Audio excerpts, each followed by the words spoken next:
Hey guys, welcome to episode 199 of 4PlayerAnimecast. It is the 25th of June, nearing the end of the month, and we are here at 10:20 p.m. Eastern Standard Time over at the United States, Eastern Coast of the United States. And it is actually one episode before episode 200, I think next episode. So right now, because all of the summer 2022 series are coming out in early mid July. We are actually, this episode is actually going to be a final roundup of the spring 2022 reviews. So we're going to have one more set of the series, which is good because spring 2022 did have a lot of series that we did want to cover, a lot of interesting names and premises. So we're going to do one last roundup.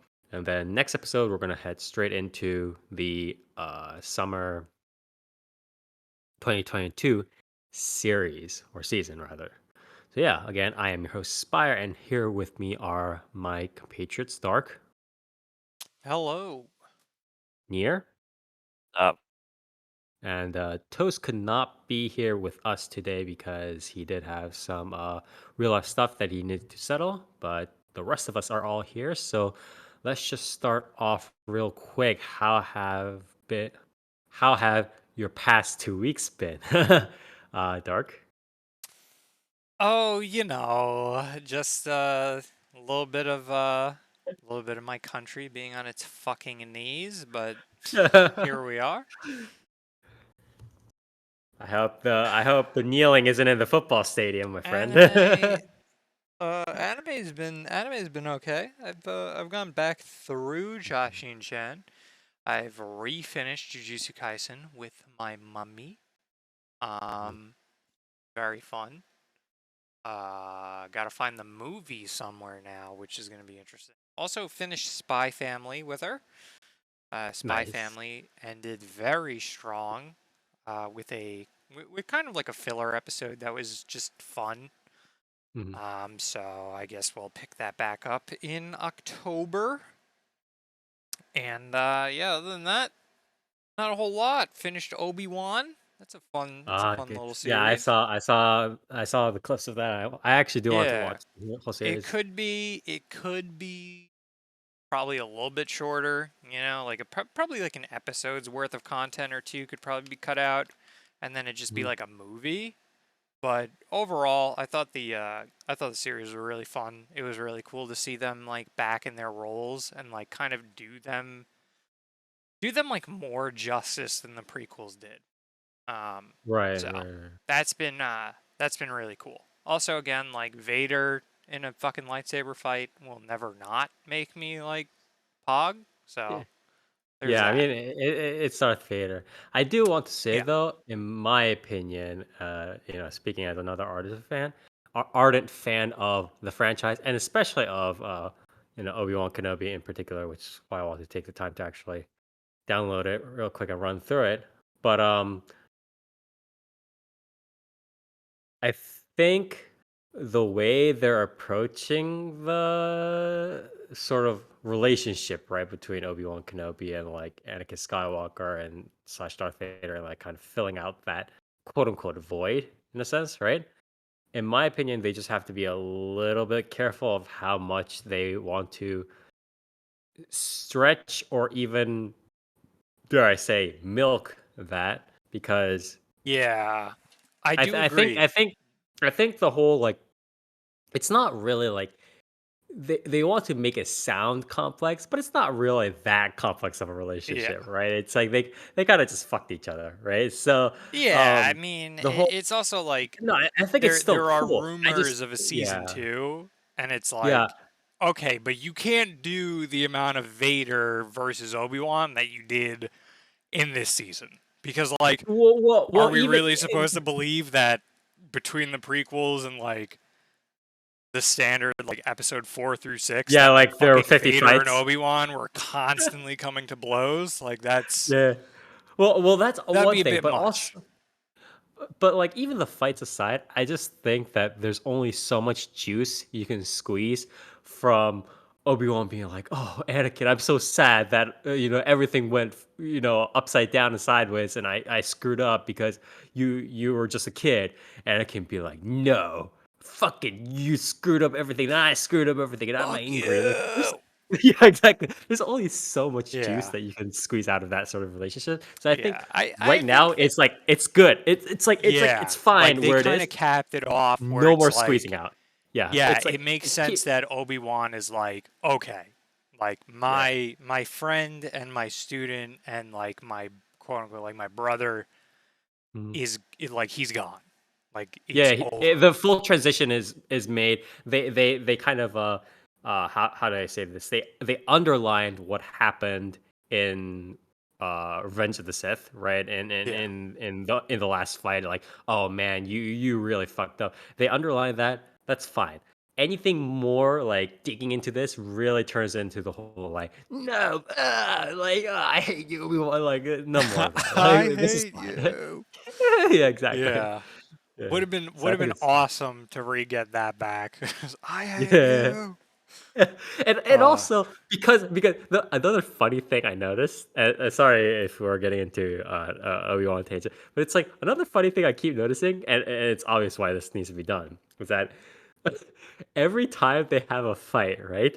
Obi-Wan just leaves Darth Vader slash Anakin like half dead. But the thing is, because episodes 4, 5, 6 exist, he has to leave yeah, Darth Vader. he can't not kill it. Like he can't kill him because it's like, well, what the fuck are you gonna do? You can't like stick your fucking lightsaber through his chest. Like what? Yeah, the thing is they have to make it believable, so they always put Darth Vader in like a situation where it's quote unquote it would be impossible for him to get up and like live again, right? Like how it was in Revenge of the Sith, and how it was when like fucking and at the end of Obi-Wan, right?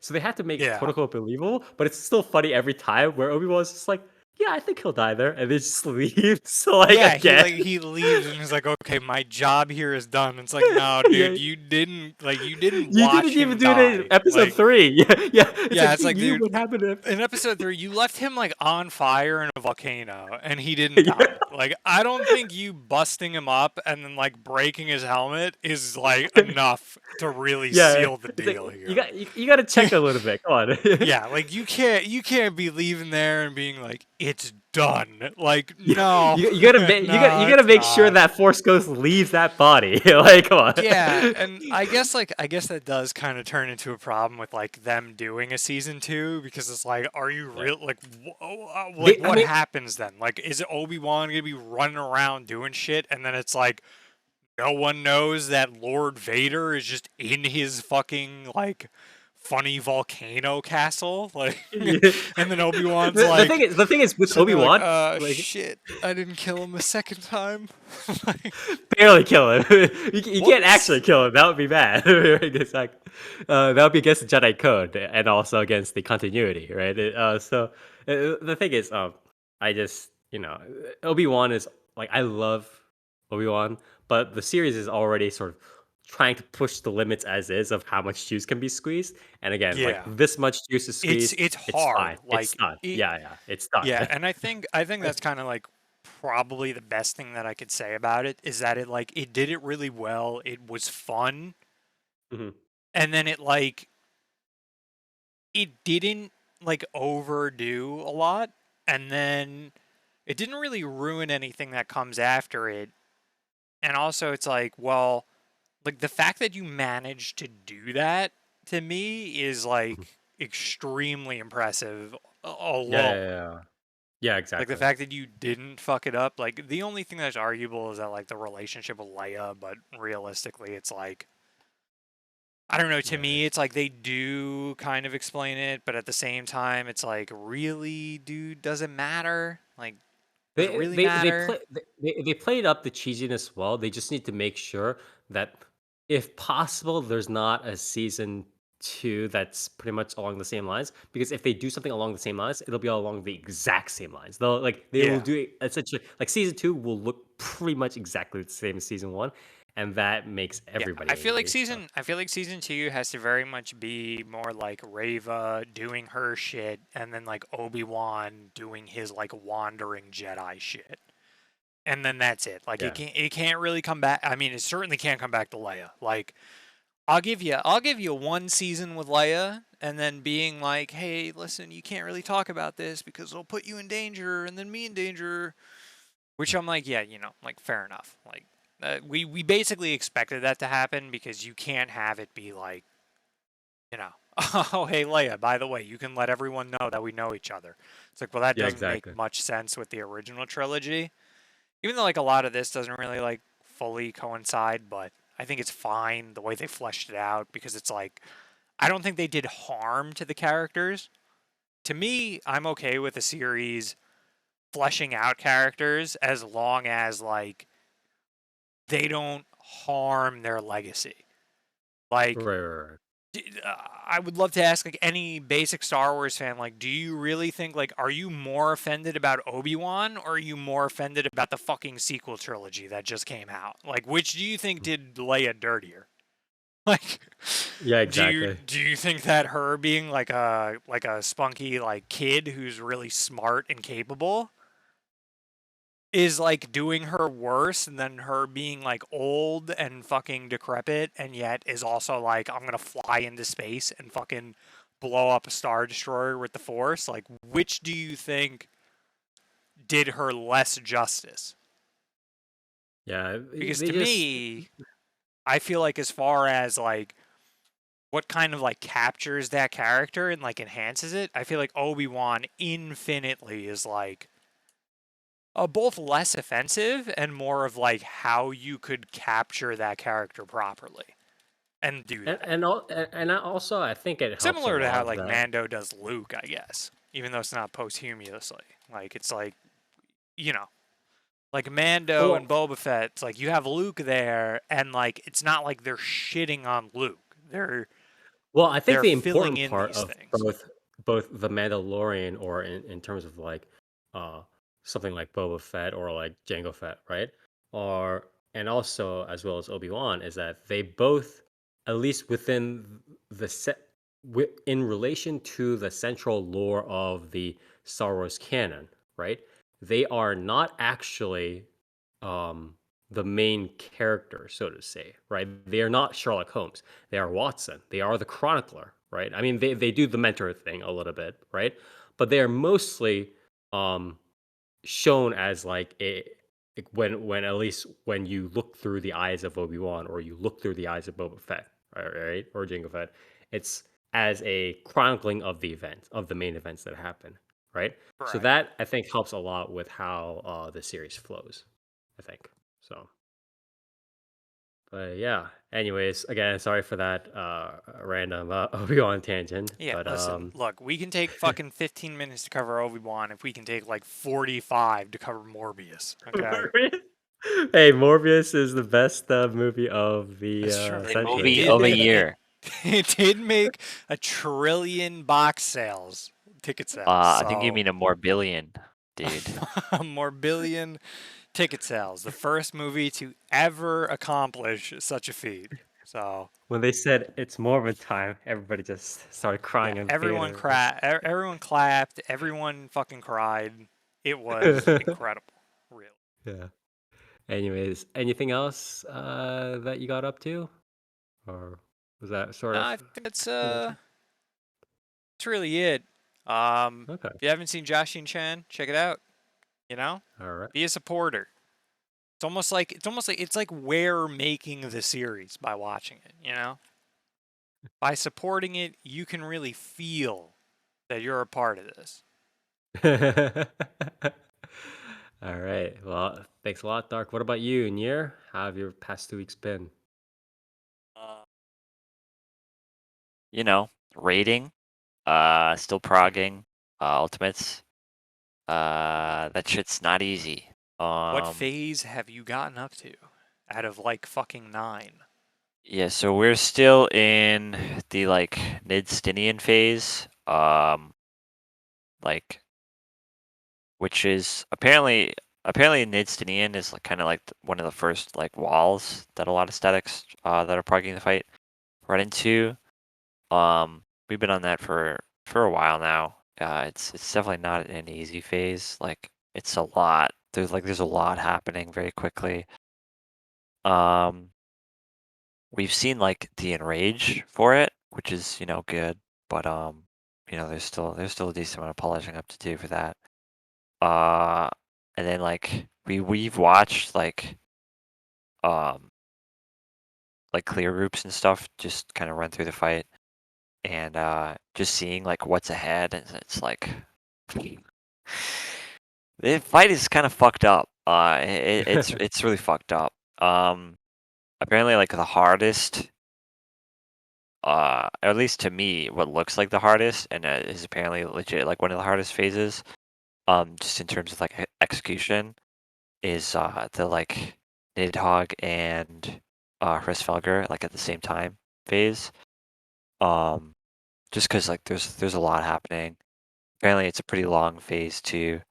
Um, and then after that, like the last phase has like this really messed up shit where it's like the boss will auto attack the two tanks, or at least it'll auto attack based on threat, right? Which is the two tanks.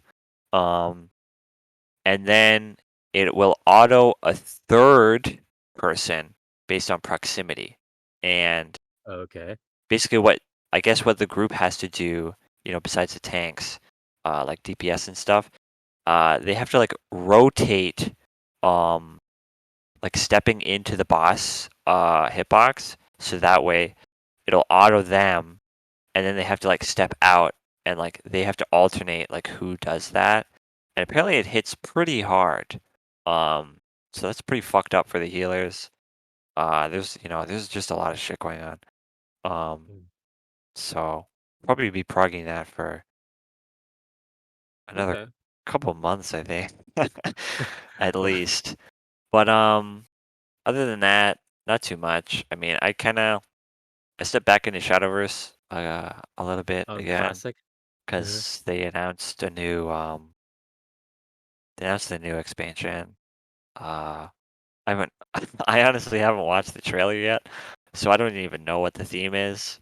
Um, but you know that's happening. Other than that, not too much. Just kind of been keeping up with gotcha shit. FGO anniversary is coming up soon, so hopefully I can roll Castoria, and if I don't, I'm probably gonna cry because I've been saving for like a solid year, I think.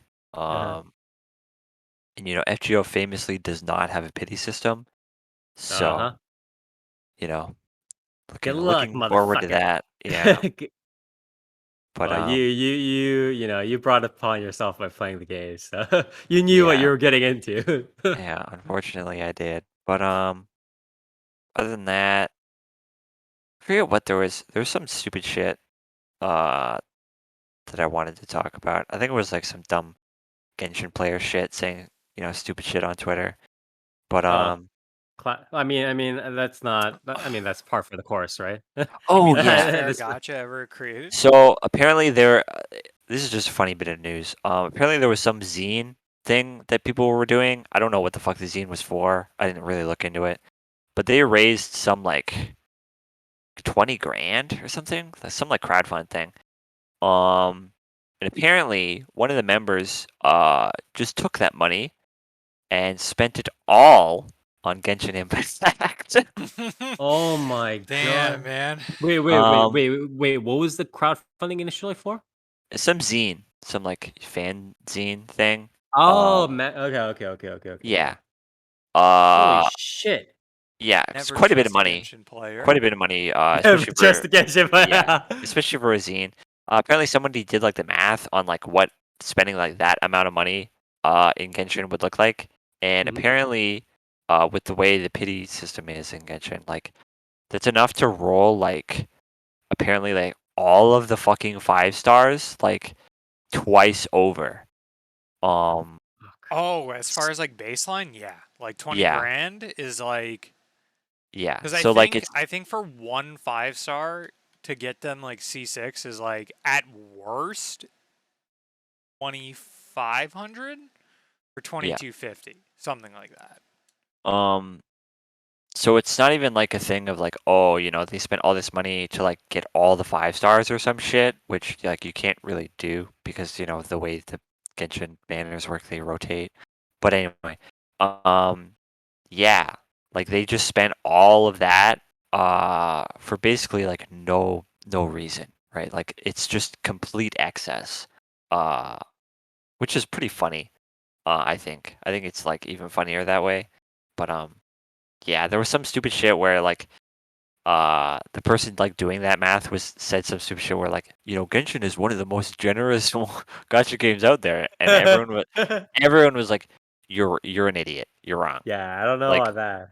It's literally one of the worst gotchas in yeah, existence. Like it um is one of the stingiest that is out there. yeah, that was just a funny piece of news. You never trust a Genshin player. Uh, like with anything really, especially not money or children. Um, Or even Yeah, I don't know why gotchas, to you be would honest. trust. Yeah, I don't know why you would trust a Genshin player with like money. Like, especially like it's like, dude, large sums of money. It's probably not a good idea. But yeah, Yeah. that was just really funny. Hey man, Genshin's literally those like the only gacha in the world that's like, do you want this character? Well, you're like barely able to make spark funds. Also, the pity is like $200. It's like, it's fucking not good. Oh, and not really anyway. sure why you would do that. Yeah, I mean, Genshin players doing stupid thing on social media as well as within. Yeah, I mean, doing stupid things on social media is not unheard of at this point. So I'll just leave it at that. But anyways, thank you, Nier, for the 2 weeks. I haven't been up too much. I recently had to take a little of a break in real life just because my for a few days at least leading up to now because I strained my upper lat slash like shoulder blade area, and I was literally like, it was, it was. Initially thought it was just a crick in the neck, and then it got worse as the day went on. And then the next day when I woke up, I literally like couldn't walk properly. I couldn't like get out of my bed properly. I woke up at like 3 a.m. and stuff like that. It was really fucked up, and I just had like, um, you know how like, have you guys ever tried like using like inanimate object like a stick or like a muscle roller or whatever, or even just like a bedpost or something like that to like massage to like kind of like knead the back of uh your back or like a shoulder place where you can't like really reach, um either it's due to an itch or it's due to like a sore or something like that. I Yeah, literally had to do that sort of like kneading with like a stick or like a bedpost or like next to a chair for like 24 hours plus. It was really bad. But I'm over it now, which is good. I didn't need to go to a doctor. And then as for recent stuff, yeah, I was slightly excited by Overwatch 2, and then I'm becoming slowly deflated over like all of the sort of non-news that's coming out over it. It's like, oh, okay. It's like essentially the same thing. And yep, then sure is.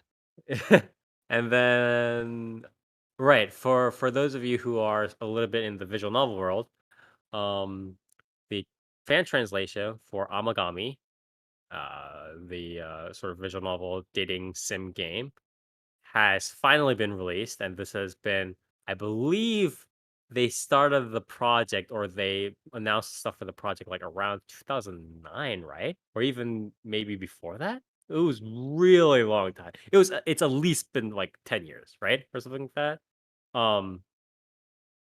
Yeah, it's at least been 10 years, right? Because I remember this back when, yeah, I remember this back in like high school or something like that. It was some silly shit. But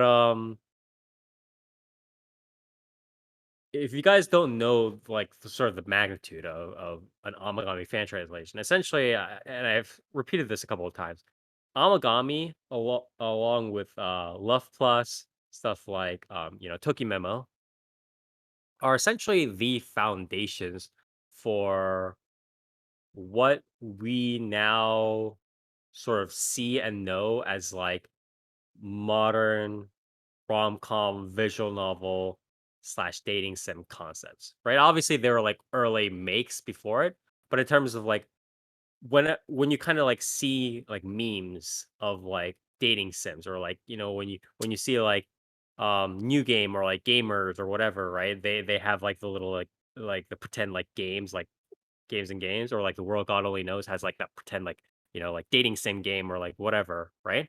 A lot of that comes from Amagami, from Love Plus, from Toheart, from Shuffle, from Memo. Essentially, those like kind of 3 to 5 like major titles, and a lot of people and a lot of products have been influenced by them. So if you ever sort of want to make a mecca in a sense in terms of like going through rom-com visual novels, dating sims, and really knowing the history origins of the modern dating sim slash visual novel, you do yourself a service by going through at least Amagami, if not Love Plus.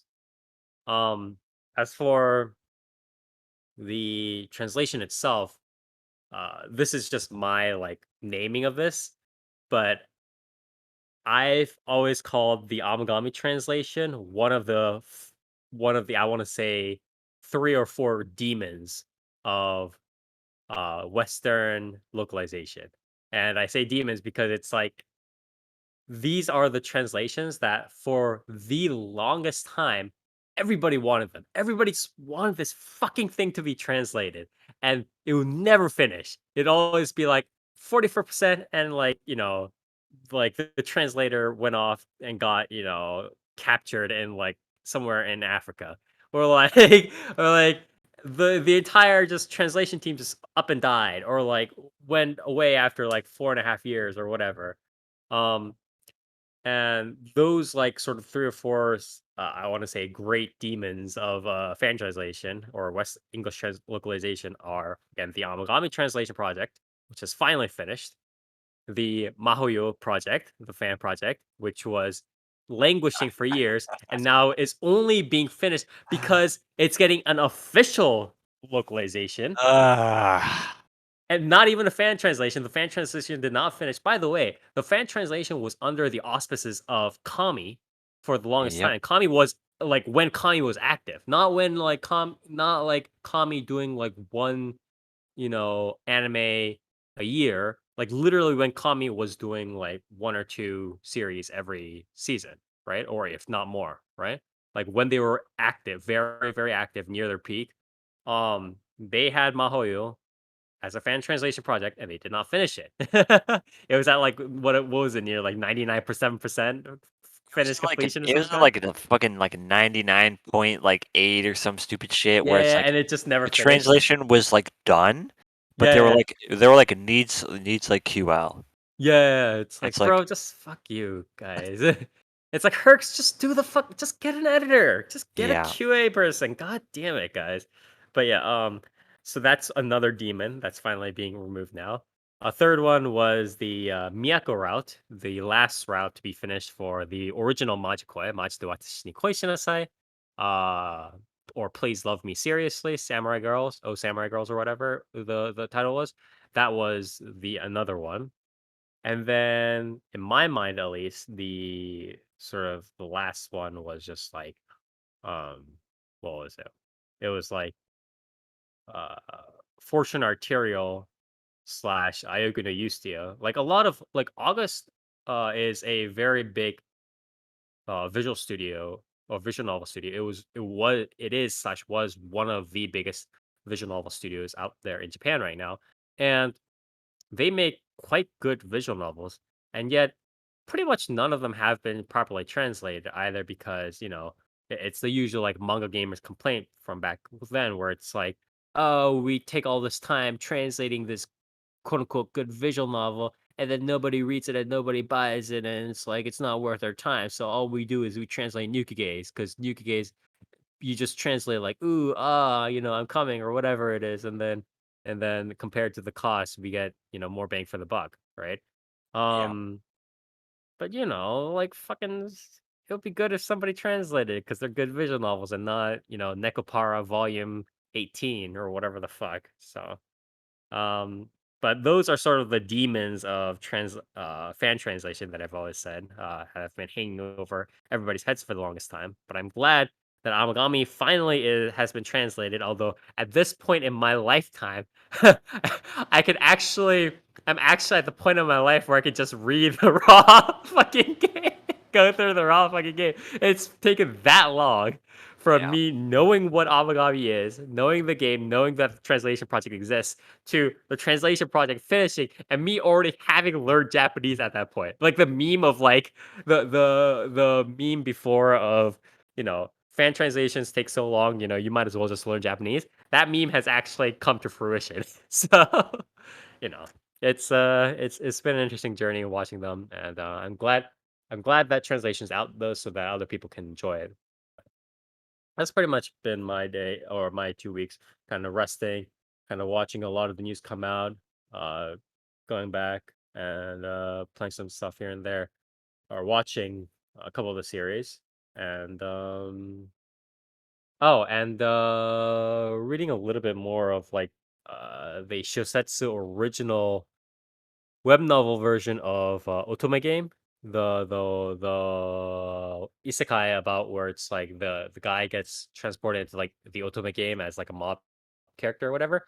I'm not sure why I'm continuing to read it, guys. I just am. I'm a sucker for really retarded fucking shows that stuff like that. That's why I was wallowing in the mud before everybody, before the wave of isekai series came in, and now we're getting like oh, the wisest sage in the strongest mountains, season 2 and stuff like that. But I just like reading retarded shit sometimes. So This guy bragging about reading straight garbage. I'm not bragging. I'm Like, just saying yeah, sometimes yeah, I was hey, reading absolute okay, trash look, no, before it hey, was hey, hey, cool. hey, hey, hey, hey, hey. I forget if I've mentioned this before in conversation, but one of my guilty pleasures is eating Vienna sausages. Like out of the can, like legit just straight out of the can. And or maybe slightly heated up sometimes, but mostly straight out of the can. And it's just like sometimes you just want to eat really shitty stuff. It's like Jack in the Box 2 a.m. kind of stuff. You know Yeah, what okay, dude. Go eat I mean? some bugs, dude. And it's shosetsu, like just reading that stuff, maybe not going as far as the whole like, like I had sex with all of the girls in my class after I got transported to these. Maybe not like that much, but like reading some fucking soul life shit or like some stupid like slight power fantasy shit in shosetsu every once in a while. It's like it's like that stuff to me. It's that 2 a.m., 3 a.m. tacos at a gas station. It's the fucking Vienna sausages out of a can kind of shit here. That sounds like cold hot dogs. That's what I thought you could have. Hey, they're not hot dogs. They're Vienna sausages. They are Yeah, different. they're a step below hot dogs. It's like if any of you guys have eaten like the like impossible like meat stuff like that, and it's like that like mushy like soft mushy texture. That's like just like it's like imagine spam before it gets cooked, but it's like been blended. It's like that if you eat Vienna sausages out of the can. But I don't know. I just like really stupid shit like that sometimes. Come on, man. You guys gotta let me have a little bit of fun like that sometimes. Anyways, that is it for our 2 weeks, and going straight up to our reviews. Let's start off here with Dark. What do you have for us today? I have a series called Healer. Yes, or Um, この日らめんどくさい. Or I believe another localized title is "Don't Hurt Me, My Healer," right? No, no, you're wrong. Actually, that's Oh not the wait, series I'm no, covering this is today. wait. Oh no, I'm you're doing covering the other one. You're doing Healer the Girl. other healer girl. Yeah, I'm Right, not you're doing the one covering. with I the am not right. covering the Dark Elf one. Right, you're doing the fucking one with Doing the the different music girls. one. Yes, Yeah. yes, the one that kind of looks like Arya the animation. Yes, Yeah. yes, you are correct. Sure. Yes. So, I mean, there's not a ton to say about this. It's done by Studio 3 Hertz. Mhm. So, you know, known for Dimension W, Flip Flappers, Ooh, that's wait, Flip Flappers? Devil is a Part Yeah, dude. Timer, Princess Do Principal. they do co-production with Trigger? No. Devil's a Part No, Timer was not Trigger. no Flip Flappers. I meant. Oh, Flip Flappers wasn't Trigger either. We just compared it Nope. to Trigger series.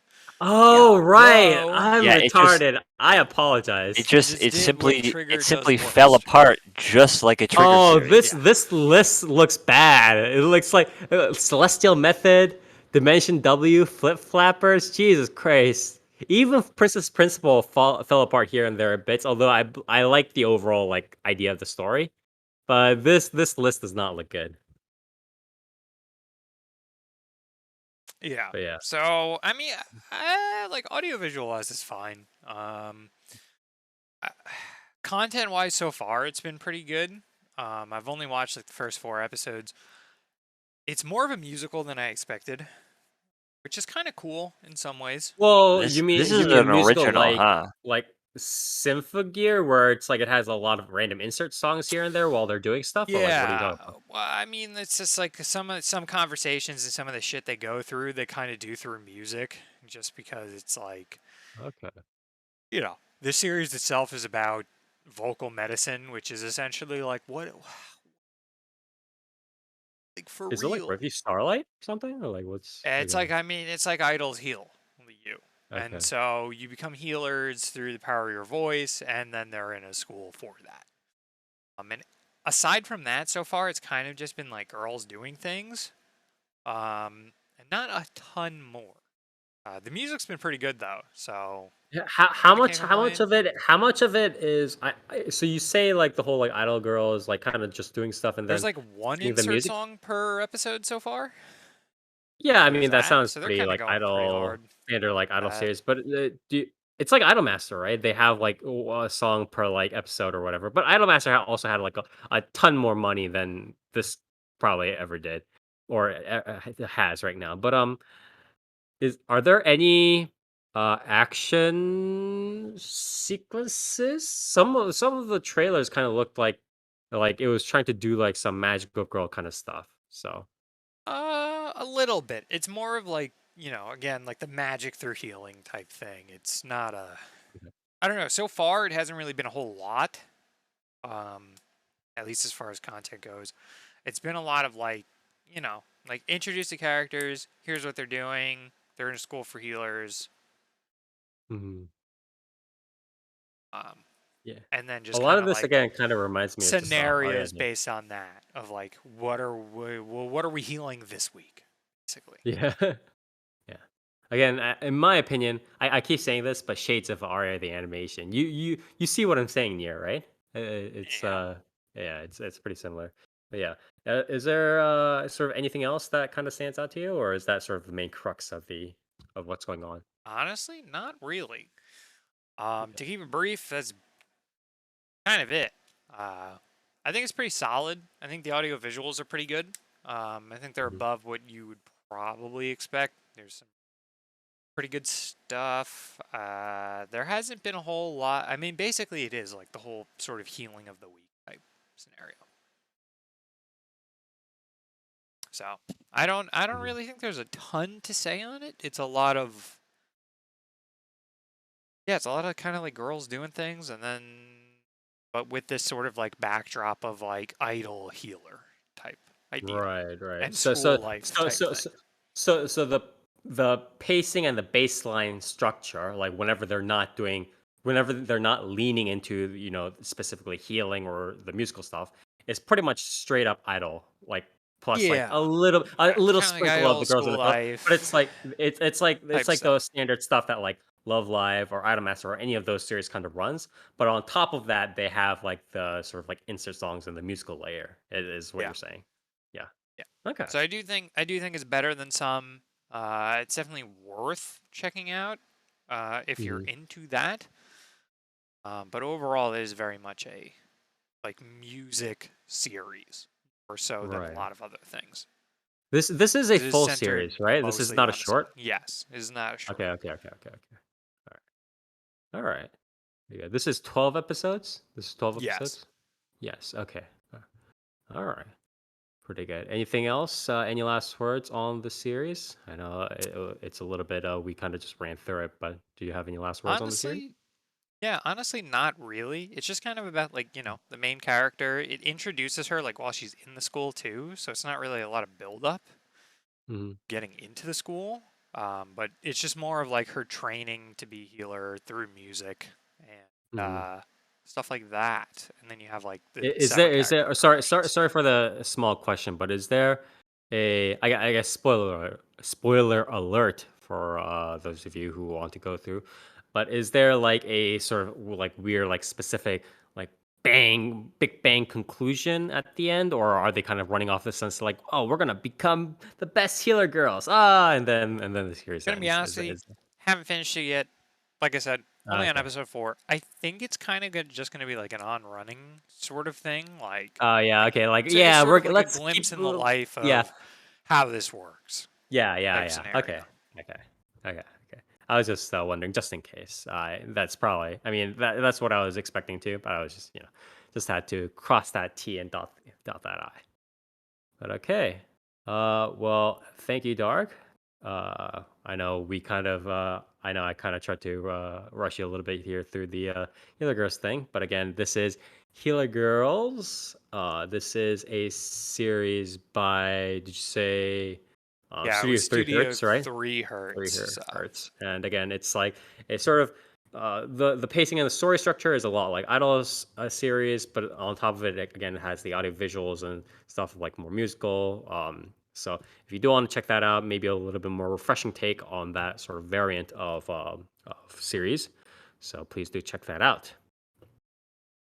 Next on the list here, I guess I'm up here, right? So I'm going to do uh, Dawn of the Witch, Mahotsukai Reimeki. This is a series by uh, Tezuka Productions, if I remember correctly, of Tezuka Osamu Tezuka fame, the manga artist.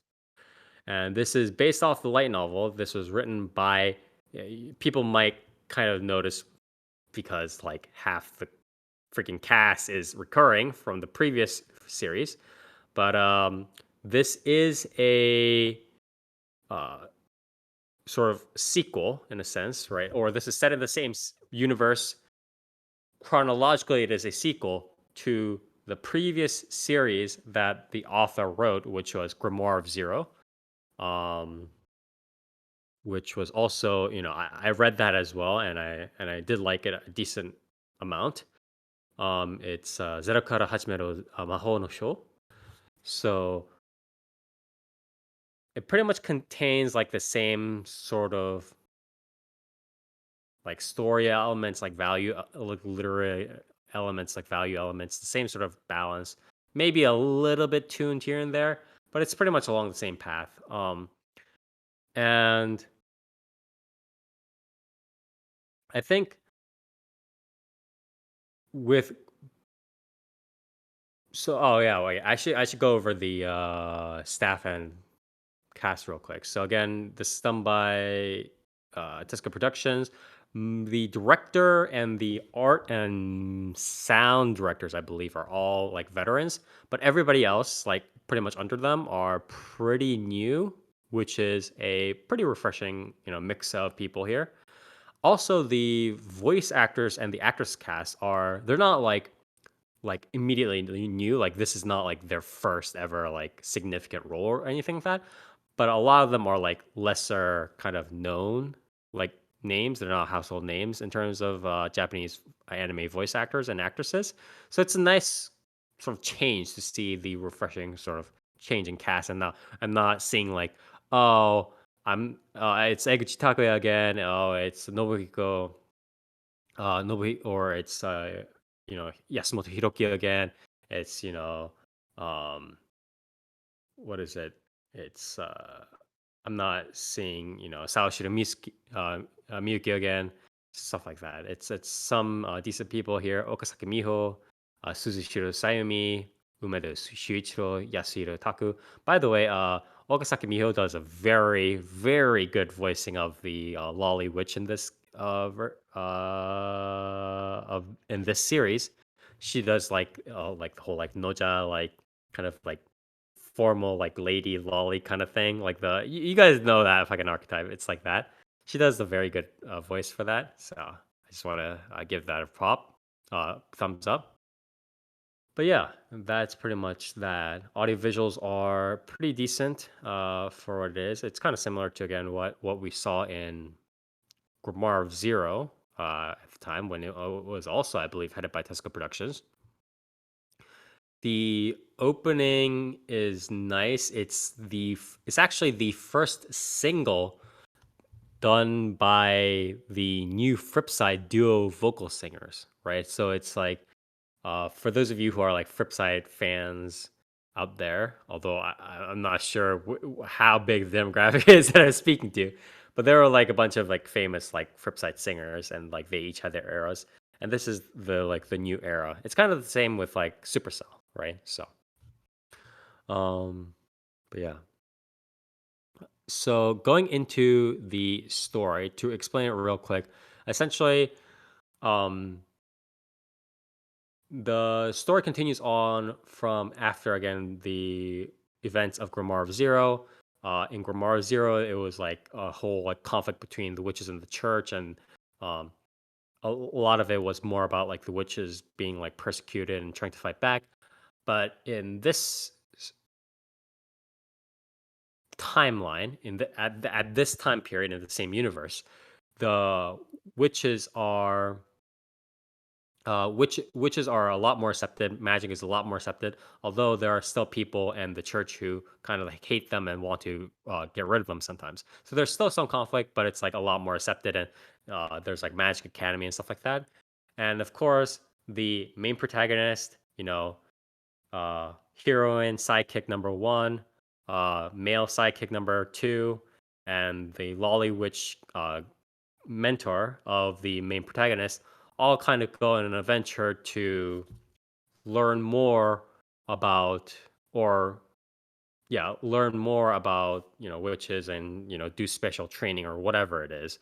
So it's supposed to be a quote unquote journey slash adventure series based upon again the lore and background of the Grimoire of Zero, of witches using magic, stuff like that, and the same sort of magic systems you would find in the previous novel, light novel Grimoire of Zero, and kind of continuing off of that, and using magic, fighting against the church, learning more about how the main character is really powerful and cool and has literally unlimited mana, which is always a delight to have in a story, right? Whenever you're stuck in a problem, you have unlimited mana because you're the main Yeah. character.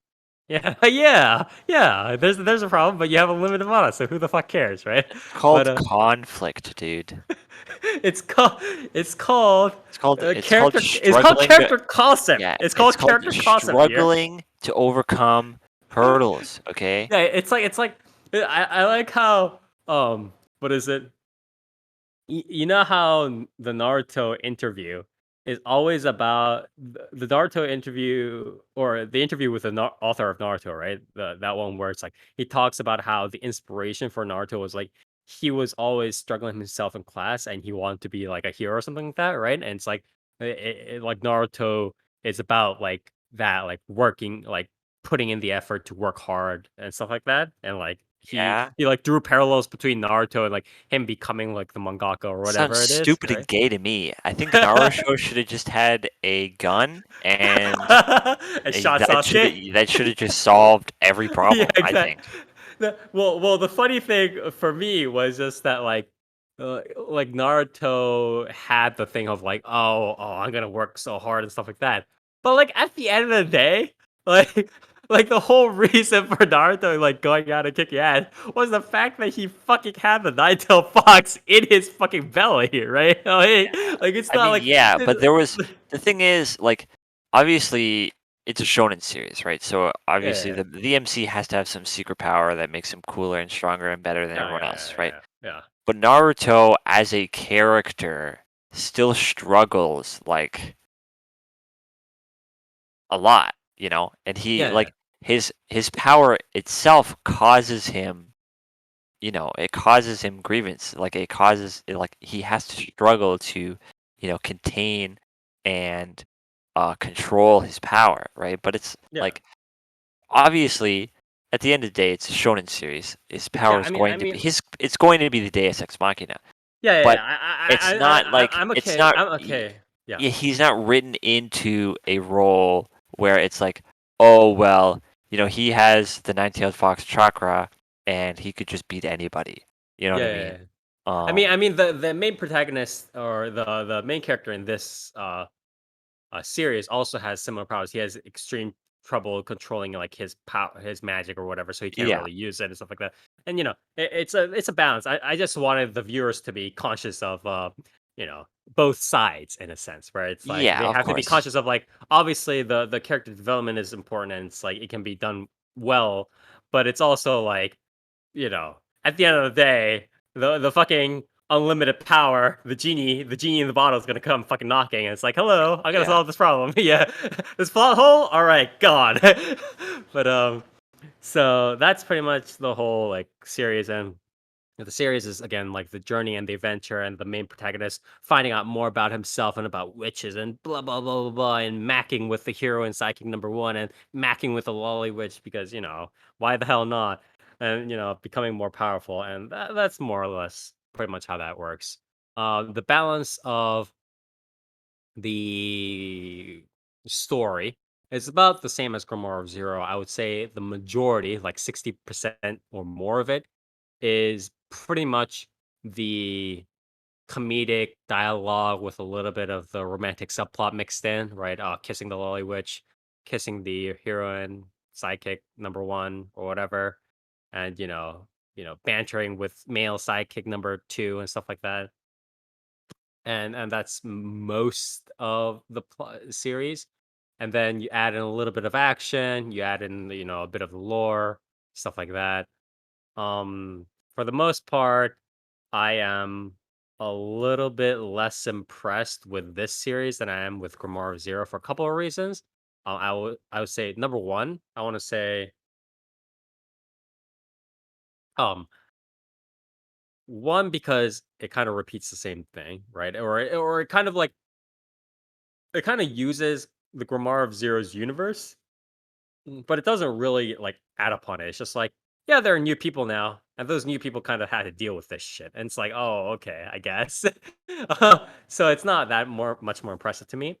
Two, I like the idea of I know like the whole like, oh, in Grimoire Zero, the beast mercenary, like tough dude is still gonna mac out with the lolly witch, right? It's like I know that, but it's still more interesting to me that the Lolly Witch is sort of the main-ish character, and that she is a Sherlock Holmes to the mercenaries Watson, where it's like you're supposed to kind of look through the eyes of the mercenary a lot of times, but it's mostly centered around what the hell the Zero, right? The witch is doing. Albus, the witch is not Albus.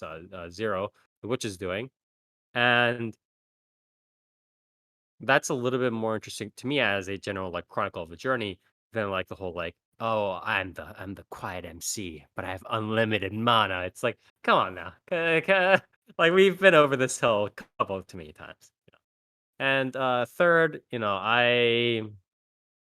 the a lot of both of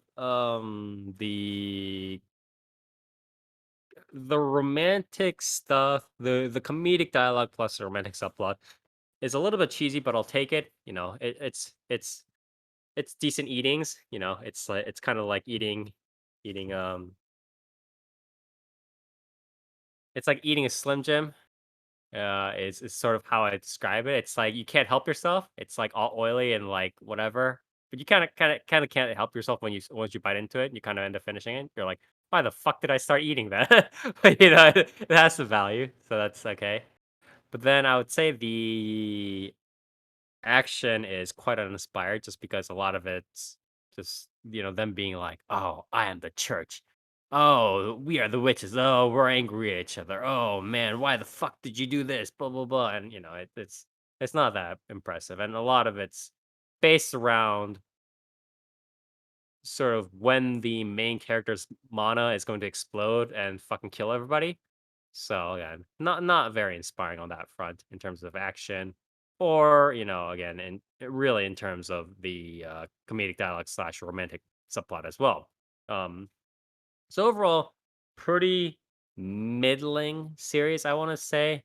It does surprise me a little bit how much because I mean, uh, in Grimoire of Zero, there were certainly like places here and there where it's like the lolly witch um tried to mac on the beast mercenary pretty explicitly at times, and the author was kind of pushing it with that. But then I was surprised at how many more times that that sort of romantic dialogue, that sort of romantic subplot was being pushed, and pushed quickly, in Dawn of the Witch, in Mahotsukai Remake, between, again, the MC and the female sidekick and the lolly witch. I was like, oh, so they're really kind of just like gathering the harem straight up real quick, huh? Like that's sort of the thought that ran through my head while I was watching the series. On that, I don't think I have too much to say. Oh, except for this one thing where, again, I liked Grimoire of Zero a decent amount. In my opinion, this one still has some cheesy value in terms of, like, again, the previous the previous story elements that I had described.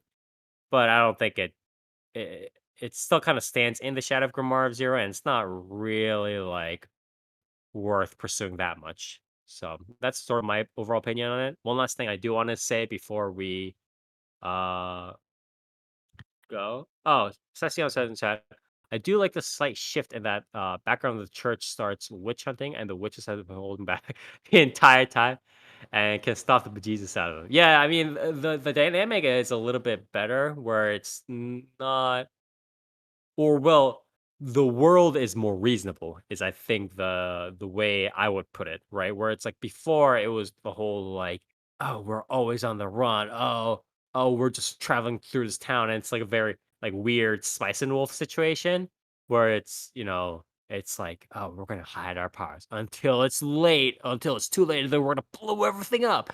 But in the Dawn of the Witch, a lot of the world is much more reasonable, and it's like, oh, okay, like we'll travel through the town without having to wear fucking hoods all the time, hooded cloaks all the time. So that was sort of my view on it.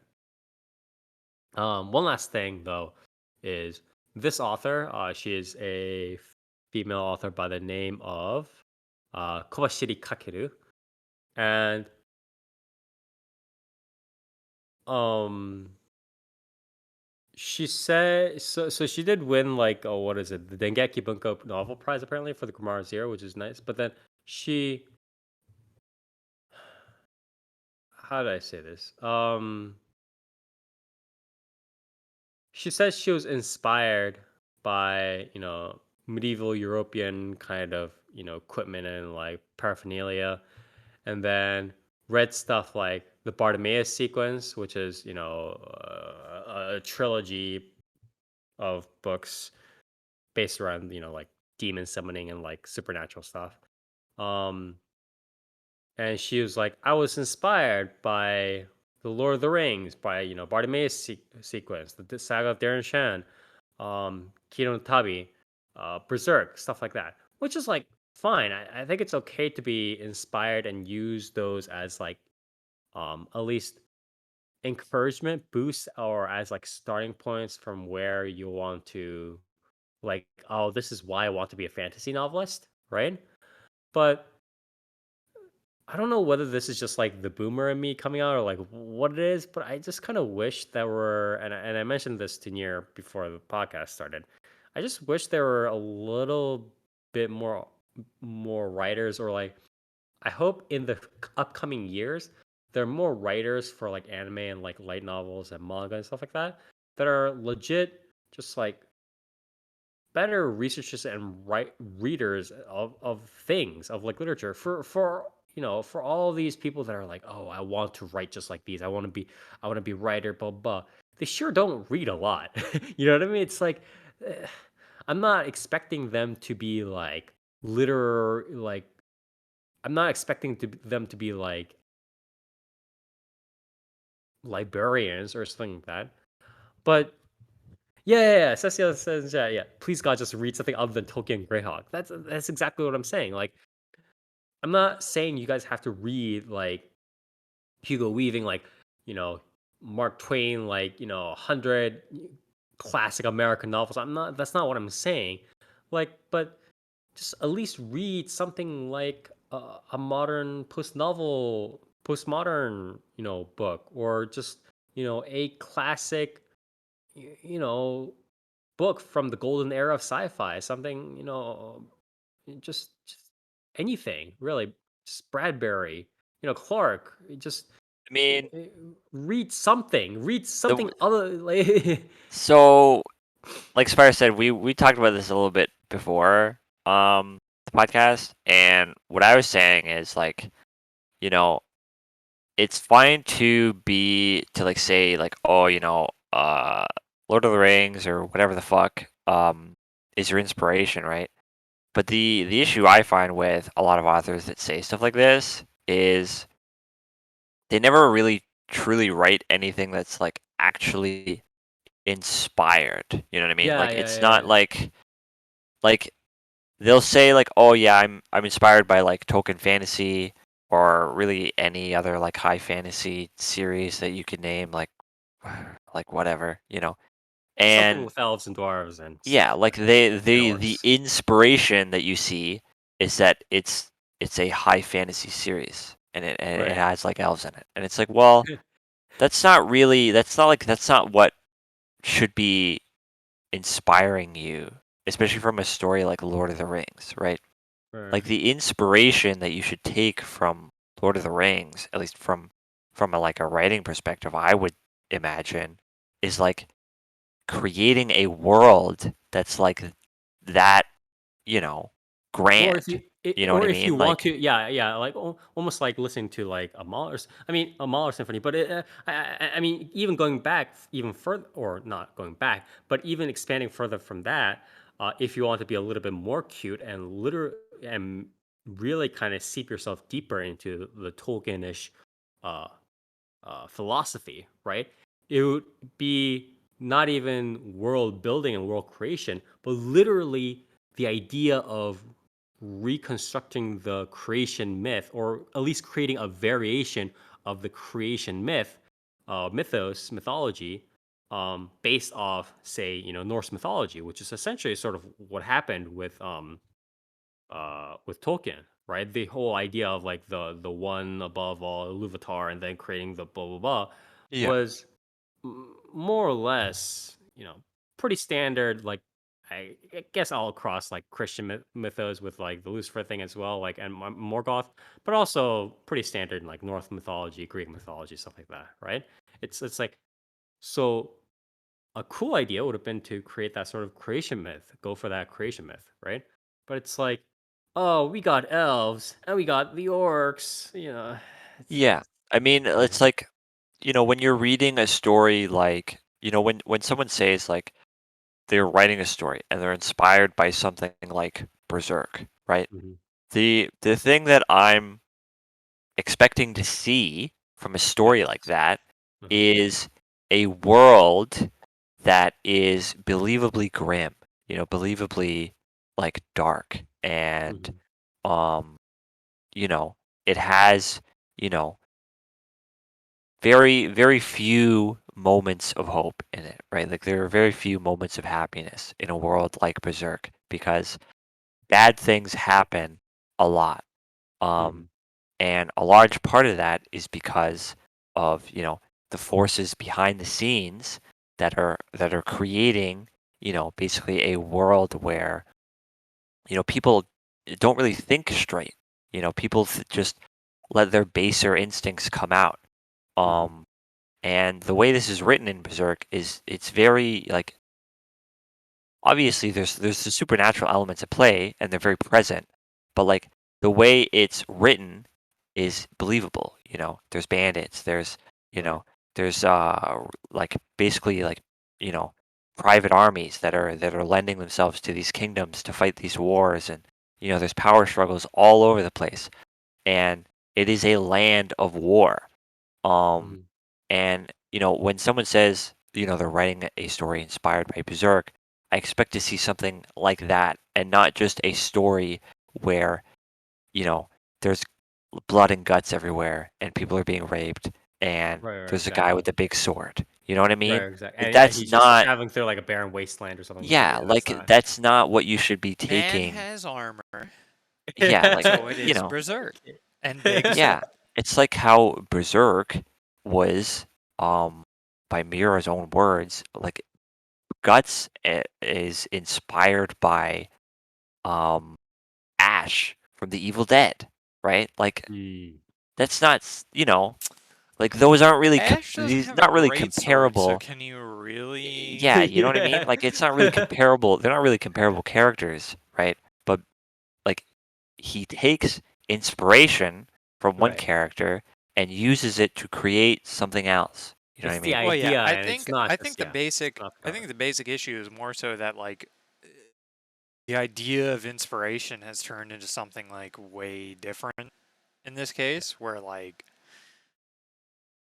you It's can just say copying the like surface. Guts was Yeah. inspired by Ash from Evil Dead, and it's like as a reader you would probably never guess that. Like you would just never Yeah, never really grasp that because it's like inspiration can come from literally anywhere. Like of course. like inspiration's not really relevant in a Mhm. lot of scenarios unless you're like into a series enough where you want to know sort of like the inner workings or the inner like thoughts of the creator more so than like you can look at things and then you see like the basic themes. I think what was funny was this kind of reminds me of something that was brought up recently where people were talking about Starfield and Todd Howard and how he was like with Fallout 4 was like, yeah, our themes for Fallout 4 are what was it? It was something like deception and androids, and it's like Todd, those aren't themes. Yeah. Like I don't Those are like like those are key words. Like those yeah, are that's not like that's not a theme, Android. Todd. Like you don't know what you're actually talking about. Like I see where you're coming from, but that doesn't actually matter. So It's I feel like that's where like a lot of inspiration falls now, where they're like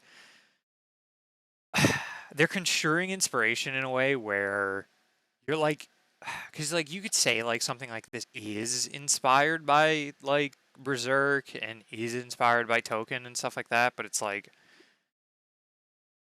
you don't fully grasp like the gravity of you what you're you trying to haven't done say. the Like, research, and the lack of research means that you are not really creating a sort of it's almost like a wine term I'm trying to use, but it's like if you had really done the research, if you had really gone into other literature as well and drawn inspiration and really thought about it and been like, is this a sort of story I want to write with these themes and with these sorts of characters and with this sort of philosophy that's inspired by these other authors and how they think about character relationships, right? If you'd really gone through all those steps, you would probably have a very full bodied story, right? Yeah. But as is, you're kind of just like, yeah, I'm just writing this story and it's gonna fucking have witches and like magic and like fucking shit. You know what it is? Like it's not. Yeah. It's an inspiration. It's a very green eggs and ham level of inspiration. So Yeah. yeah. I mean, it's like looking at I don't know, like even less than or like I guess similar to like looking at like Destiny and being like and then being like, yeah, we were really inspired by Star Wars. And it's like, Yeah, exactly. I guess cuz you have like Yeah. space magic, but no, like not like it doesn't really add up. Yeah, Like yeah, not exactly, really. exactly. Yeah. Like Yeah. basically kind of Ba- in some ba- aspects. In Basically, you like guys are in space, right? It's like that. That's like. yeah, it's like you might have watched Star Wars and been like, "Oh yeah, well I really want to make That's like cool. I want to make like Yeah. a space fantasy thing." And it's like, I want to make all of that except Jar Jar Binks. So like yeah, it's that's. like that's inspiration kind of, but it's kind of not it's kind of like saying inspiration in a really bad faith way, I feel. Yeah, yeah, yeah. It's saying, well, it's using it's saying inspiration, but you're not really putting in the effort to make sure that inspiration comes to again full bloom like a very beautiful flower. You're not really taking the time to create a work of literature. You're kind of just like, I guess this is the theme, right? Like that's it's very again. I don't hate Grimoire of Zero. In fact, I do like it quite a decent amount, and I still went through Dawn of the Witch as well. I just wish that going forward, the authors, and I've said this literally for like 10 plus years, I just wish that, you know, authors would try a little bit harder for the stuff that they're writing. You know what I mean? So, anyways, that's pretty much my spiel on Dawn of the Witch, going back to the actual series here. Again, I think it was slightly worse than Grimoire of Zero overall. It's relatively middling, but I still did find slightly fun romps here and there. In my opinion, mainly from again the comedic dialogue and comedic rom-com parts, but that's just my bias. But that's pretty much all I have for it. If you want a little bit extra, sauce, a little bit of extra whipping cream to kind of lick off, after you enjoy Grimoire of Zero, then I suggest kind of going through a little bit of Dawn of the Witch, but don't expect, like huge additional complexity or anything like that. So yeah, again, that was my review on Mahotsuka Reimeki or The Dawn of the Witch, done by Tezuka Productions. And last but not least, we have Nier here. What do you have for us today? Yeah. So I watched Summertime Render, Yes, sir. um, also known as Summertime Rendering in English. I don't know why. Um, Very, very creative translation. yeah. But so this is a Studio OLM production. This is a manga original. Um, Studio OLM's been on the up and up recently, pretty Yes, much ever yep. since Odd Taxi.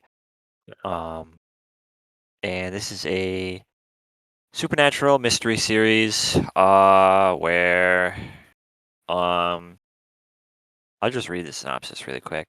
Yep. Um, since the death of his parents, Shinpei Ejiro has lived with the Kofune family and their two daughters, Mio and Ushio. Although he then left his home island to continue his education in Tokyo, Shinpei returns after Ushio tragically drowns during the attempted rescue of a little girl. During the funeral, his best friend informs him about bruises found around Ushio's neck, casting doubt over the cause of her death. suspecting a murder has taken place, Shinpei reevaluates recent events, but strange incidents only continue to transpire. Disappearing people and other unexplainable occurrences lead Mito to recall an old folk tale referring to entities called shadows, which may not be entirely fantasy. Supposedly, an encounter with one shadow foretells the person's impending demise. So yeah, this is a uh, small island mystery series, which often turn out very good. By the way, yeah, I just want to say again, I'm not like this isn't like me rubbing it in anybody's face because I never want a series to be bad.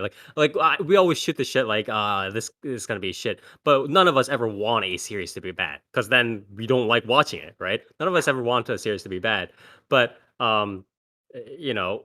I especially have a dislike for Island, any Japanese anime series or manga, whatever, involving there's an island and people arrive on it or like they're going to school in it, and then there's a mystery at the center of the island. It's like I hate that. That always that's like consistently have had worse probabilities of success than even like survival game like magical dark magical girl shit. It's bad. It's a recipe for disaster.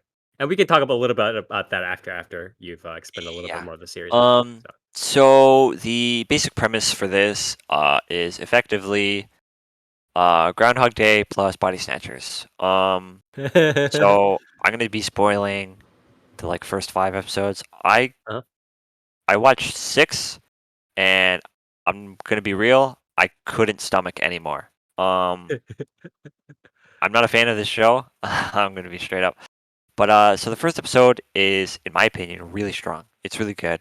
Um, so the first episode obviously starts off where Shunpei arrives on the island for the funeral. It does the whole introduction thing um, for all the characters and stuff. Well, most of the characters.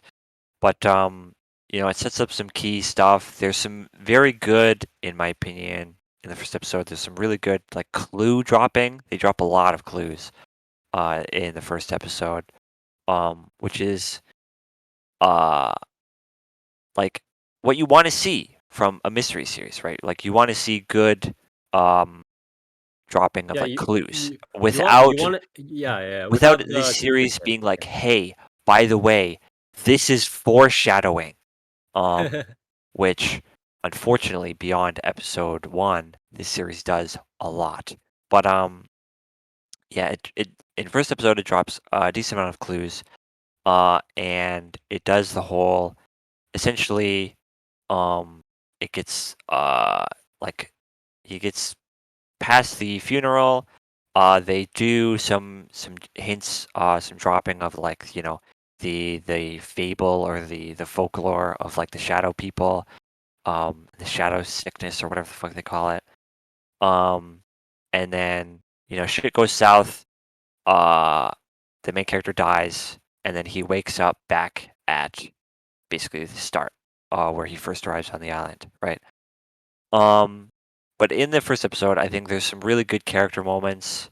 I think in the first episode they portray really quite well um the sort of intermittent like waves of like sadness into like just complete normalcy that comes with like mourning. You know what I mean? Where like, you know, Yeah. when you're feeling loss, right, of a loved I mean, one, it's the it's like, whole like feeling numb. It's yeah, that's like where it comes you'll from. you'll have moments where Yeah. like nothing's really wrong, right? Like you don't really feel like nothing's really out of place, but then it sort of just hits you like, you know, Yes. I'm never going to see this person ever again, right? And you kind of just shut down. There are a few moments in this first episode that I think portray that extremely well. So the Um, thing is, the thing that you're specifically pointing to is the elements outside of the central mystery are depicted pretty yeah, well. yes. I think the character moments in this are quite good. Uh-huh. However, going into Was episode it the 2, actual? yeah, going into episode 2, um, it sort of drops all of that and it goes really hard into the mystery, right? Because in episode Uh-huh. 2, he just got killed. He gets shot in the face and he watches basically the female lead Mio, also get shot in the head before his eyes. He wakes up back on the boat, and he's like, he's having the Groundhog Day shit where it's like, is this shit really happening? Like, what's going on?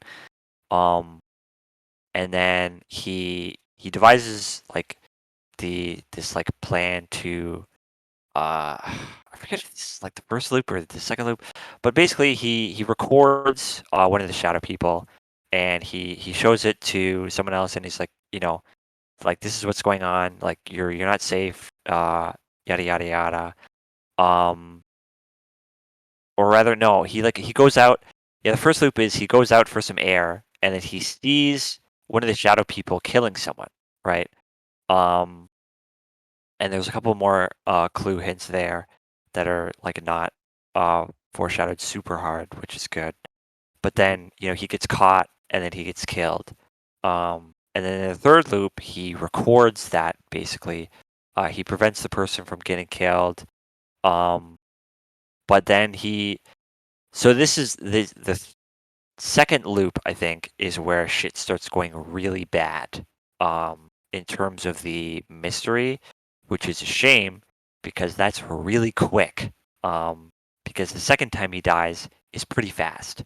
But so in the second loop, he decides to record the shadow person and basically starts showing it to a bunch of people, right? Right. He starts talking about the shadow people to a bunch of people, and typically, when you're dealing with the situation of body snatchers, right? When for a fact, the threat, you have identified the threat that is some sort of body snatcher. Yes. Typically, now I can't say I've been in this situation, but Right. personally, I probably wouldn't go telling everyone that there's shadow people and body snatchers everywhere because It's like that scene in the again like the live action Scooby Doo movie where it's like what is it? Uh Daphne, right, or somebody walks in, right, to the changing room, and it's like Velma's there, and like everybody kind of like dancing, prancing around, whatever, right? And Daphne's like, "Hey, like there's these like monsters that are like taking over everybody. Like, do you know what's been going on with that?" And it's like, and then Velma was just like, what? And then she like just turns around, and it's pretty evident that she and like every one of the fucking people dancing there are like also monster, like have been yeah, possessed by the monsters. And it's like, yeah, all right, we fucked up. And then they all have to like fucking make a run for it. It's kind of like yeah. that. It's like And you so have to be. so lo and behold, his plan, gets found out by the doppelgangers. No shit, dude. You're telling everyone. Um, so he gets caught again. Um, but like, I don't think he dies in this one. Because the he's like with someone else, and the shadow person like doesn't want to get found out or some shit. Um, but essentially, because he's like blabbermouthing to fucking everyone, um, the central like evil force, basically finds out that he can travel through time, right? Like he's resetting. Um, Mhm. and this is in like episode fucking 3, by the way, like 3 or 4. Um, and like the evil force is like, oh, like your weird heterochromia eye is like, something that is probably a deus ex machina, and is potentially is what's letting him reset time. Mhm. um and so it goes all the way up to this like summer festival, where um he sees, he like glimpses in like the corner of his eye, the girl that died, right? Basically, um, the girl who he came back to the island to like, go to the funeral for, right? Right. And he runs after her, alone. By the way, he splits off from the group. He specifically says, "Don't follow me. I'm going Very to very split important. off from the Mhm. group," which is, again, when you're dealing with body snatchers, the Yeah, best thing to exactly. do is to not stick together. Um, Yes. Just like how it is in horror movies, nobody Yeah. sticks together. Yeah. So he runs after her, and he finds her, and basically it's sort of heavily implied that she is also a shadow, a body snatcher who's basically doesn't realize that she's a double. Um, Oh, okay. right. So she thinks that she's the original, right? Although Mhm. obviously she doesn't really have all the memories. Her memory's hazy and stuff like that. Um, and then, lo and behold, on his way back to, you know, regroup with his friends, he gets fucking ambushed by the villains, the body snatchers. They copy all of his memories, basically. Um, so he like the guy that doubles the main character is able to fool his friends. Um, and then all of his friends die. The island gets completely fucking obliterated. Um, and then you know, he gets shot in the head. Like he asks this other character to shoot him in the head so he can like reset. Okay. Um, and that's basically where I stopped. Because honestly, this show sucks ass. Like it's imagine if oh yeah, like there's that other small aspect too where so every time he dies, the point at which time resets like creeps forward slightly. Um, so like the first time he died, he was like still on the boat, and then Mhm. the second time he died, he came back when he had just stepped off the boat, and then the third time he died, he came back when he was like um walking like to the funeral basically. Mhm. Um, so like it's sort of like a they're setting it up to where like yeah you can't just like infinitely reset um so there's like a ticking clock kind of thing. um it's not really relevant in my opinion, but it is there. But yeah, the issue I have with this series is first of all I got through 6 episodes and effectively like it the series plays its entire hand. It reveals to you pretty much the whole mystery.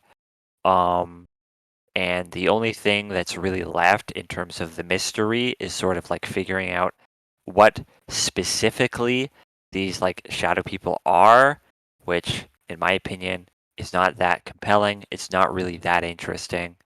And secondly, how to stop them. Yeah, yeah, yeah. Well, I mean, Which that's the is main crux of the problem. yeah, that's the main conflict, right? Right. Um, and this is a 25 episode series. And within the first 3 episodes, this series is a mystery series and it plays its entire hand. Um, it's a huge issue for me. Like, there's really no compelling mystery left in the series to delve into.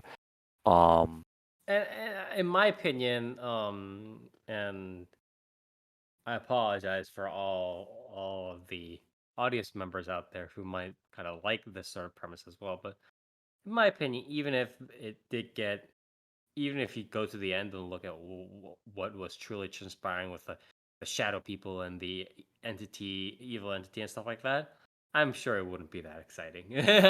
I'm just gonna take a spitball out here and just say it wouldn't be very exciting if once we know everything that's been transpiring either. To be yeah. honest. Um, and my like second big issue in this series is that basically past like halfway through episode 2, pretty much every single clue and hint that is dropped is like exposition dumped to the viewer. Um, which again is what you don't want to do in a mystery series. Like it completely ruins the mystery. Like fucking everything in this series is foreshadowed so painfully hard. It is just unreal. Um and I'm gonna be a little bit of a gatekeeper here, and I think that's why people really like this show. It's like this is one of those mystery series where everything is foreshadowed, so you know it's fucking coming, and then when you see it, like when you clearly see it coming, and then so when it happens, you're like, oh yeah, like I saw that, like I saw that coming. You know what I mean? Like it's just Yeah. so it's it's dumb. You know what I mean? It's just it completely removes the like thought that goes into like trying to figure out the mystery in a mystery series. It's just it's so lame, you know? And the fact that I can see this series, like I'm at episode 6, and I can see this series becoming for the next, what, like fucking 19 episodes, basically just being a fucking like, oh, how do we kill all of the shadow people on the island before the summer festival happens? And it's like, really? We're gonna do this for 19 fucking episodes? Like, Well, you're gonna I do mean, 19 episodes of basically a Hitman level? Like, come on, dude. I think also and this goes along with again what Session's chat saying in chat right now. The mystery is more finding out how to track and kill them all in the time limit. I think part of the problem is the whole um it's how do I say this? It's not really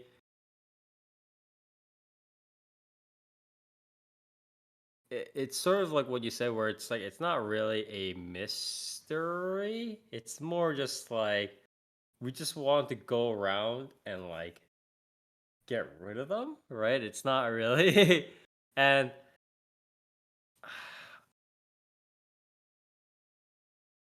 it's not like the main character is like some professional assassin or what he's like smart or whatever. He's actually kind of on the dull side, right? So I I mean, think the series kind of tries to portray him as like a level-headed, like, because there's constantly these moments of like, oh, like take a step back and look at this objectively kind of thing. But the issue is he's fucking stupid. He's an idiot. Like yeah, he has the problem, no yeah. like See, the problem I self-preservation at have with the all. mystery is that like the island mystery thing, like he doesn't really have like it's already shown that he's like bumbling around, so he's obviously going to be bumbling around for 19 more episodes, right? So or at least, at least like 15, 16 more episodes. And then if you count like the last 3 to be, some sort of like conclusion slash lore connection, connecting all the pieces together kind of thing. But the mystery is not going to be solved by him kind of having this eureka moment and like being one step ahead and like solving stuff or like looking up a journal or whatever. It's kind of gonna be him bumping into stuff and kind of straying into solutions, right? Or having the author place the solution in a place where he kind of wanders onto it, right? And he's like, oh my god, could this be part of the silver bullet solution, right? I mean, So that's, I think, the potential major downside that I see, where it's like it's not really like there is this urgency, right? There's clearly an urgency since fucking shadow, evil, supernatural beings are out to kill him, right? But it's like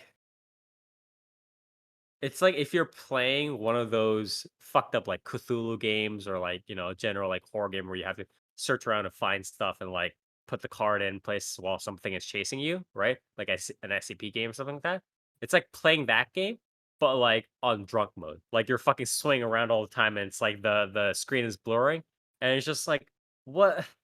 Like at this point, you're just expecting me to randomly be able to get items or expecting me to randomly be able to plug this item into the right place. And it's like we need to have some sense of like the the character itself. He needs to have a proper direction for the mystery he's solving.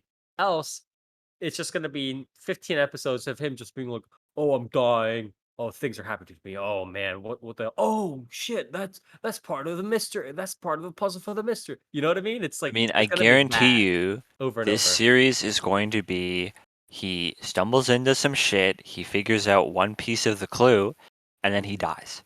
And because, the piece of the clue that he found was, the identity of one of the shadow people.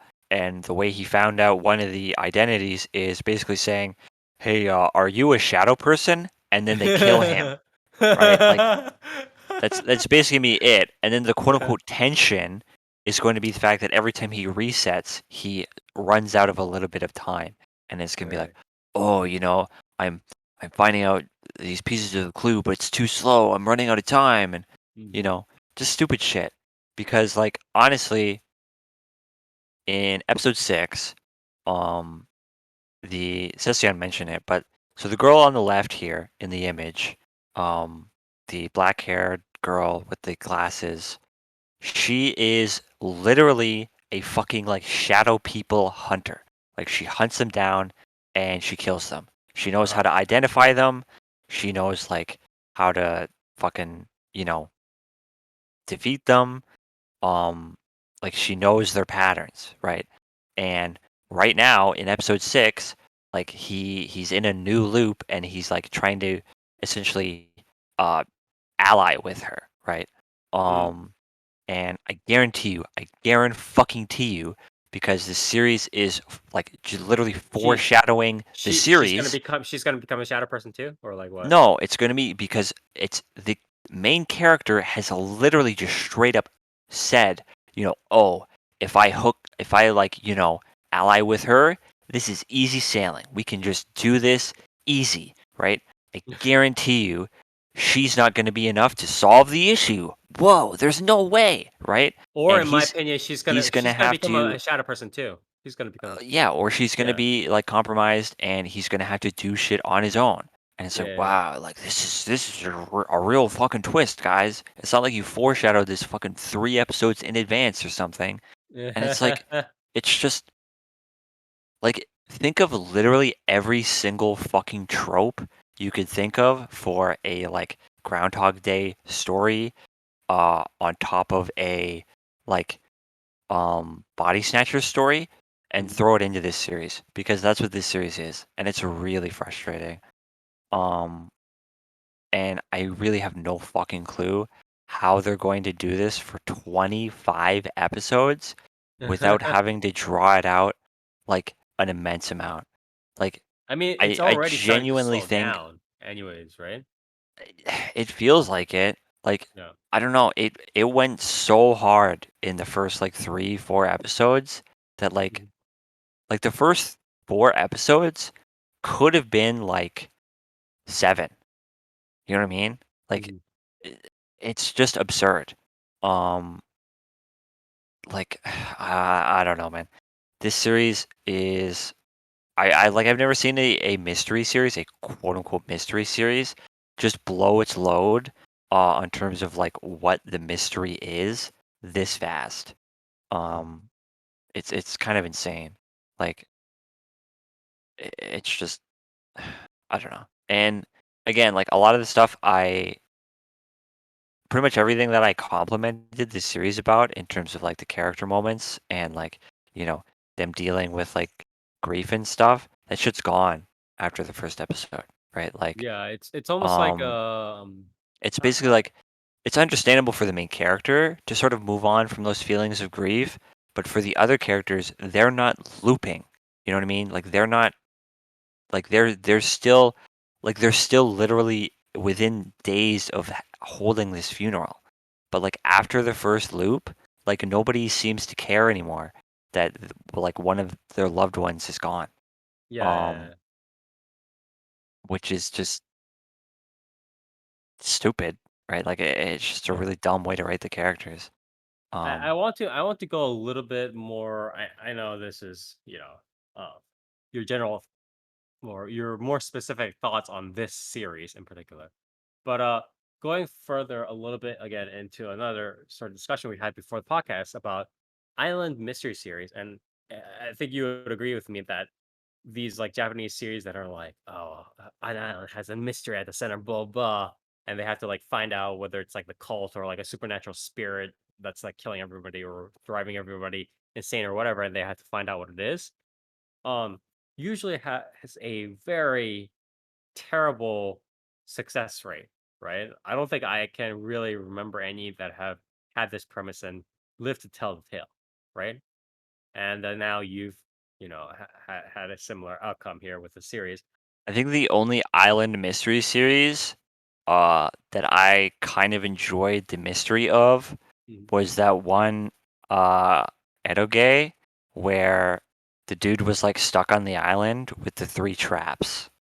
I don't know if you've read that, but No, I have not. I forget But what it was. I if you forget what it was can link it called. to me later, yeah. Yeah, but it was Um, it was it was a decent mystery, all on top of being, a visual novel about having sex with boys. But that little detail, but oh, is it dramatical murder? no, no, no, no, no. No, no, no. Okay, wait.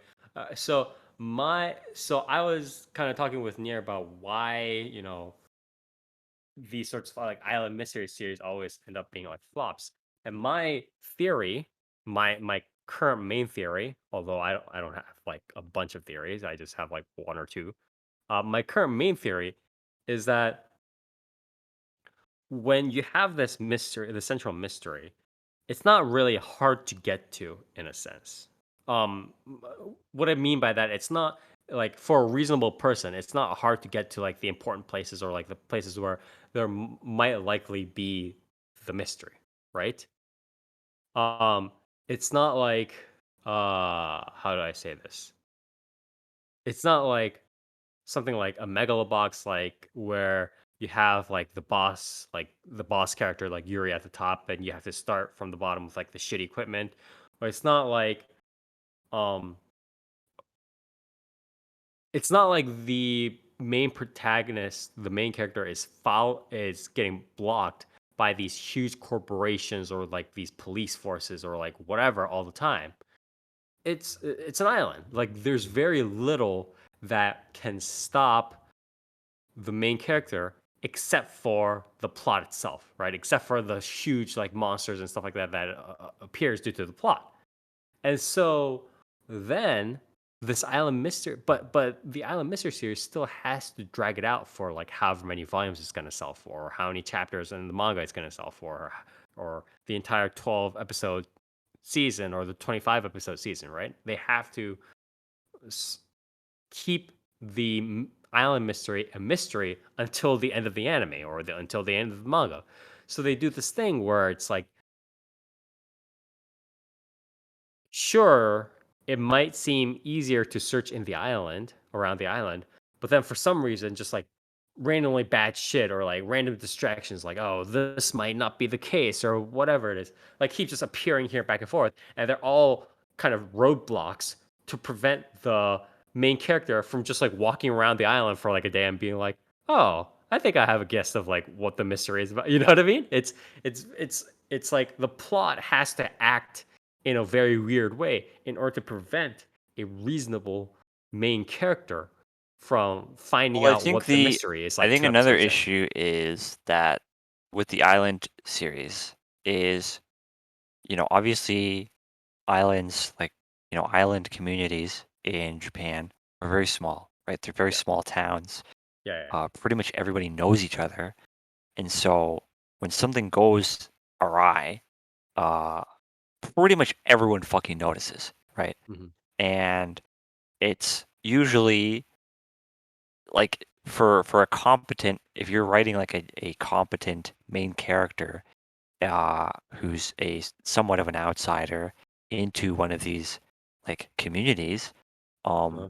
it doesn't take long to question everybody as to what's going on and really Yeah, come yeah, to exactly. a pretty decent conclusion, right? It's not like Which is you're like asking everybody in Tokyo. Like that's not Yeah, that's which it. is Yeah. why, I thought personally that, this being a sort of like body snatchers thing, it would be able to sort of subvert the small Oh, I community see what issue yeah, okay, in okay. where Yes, it's yes. sort of like a social deduction thing you know, Mhm. where it's almost like, murder on a train car. You know what I mean? Mhm. Mhm. Where you know someone is the bad guy, right? But you don't know who because they're blending Right. in. Exactly. But again, the issue with this series is the fact that because there's the time looping shit, this author decided to blow their load on, you know, these doppelganger like body snatchers immediately.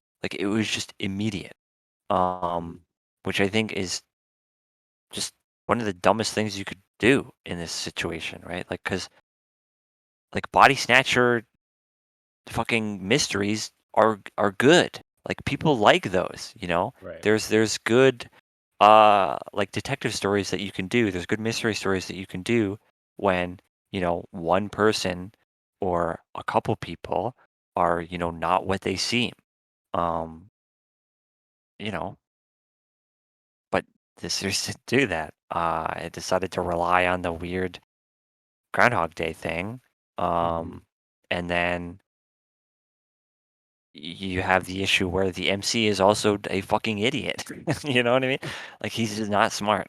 Again, the Um, problem is it's just like it's one thing to be like, oh, I'm just a schoolboy, I can't do much. But it's another thing to be like, oh, well, we have to drag this out, so we're just gonna have it constantly just dying, walking around and dying to shit, and then maybe once in a while, like every 1 to 3 chapters, he'll encounter some sort of plot device or like something that advances the plot, and that'll be nice. And it's like, come on, guys, like, is this really what we're doing?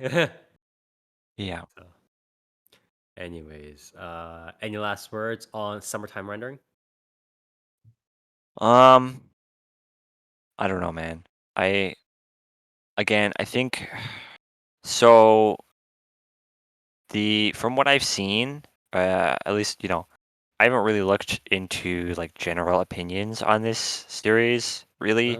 Um, because I kind of just don't want to read up on this series. I mean, I'm gonna be honest, but this is sitting at an 8.3 on Mal, which is quite high Awesome. for a Mal.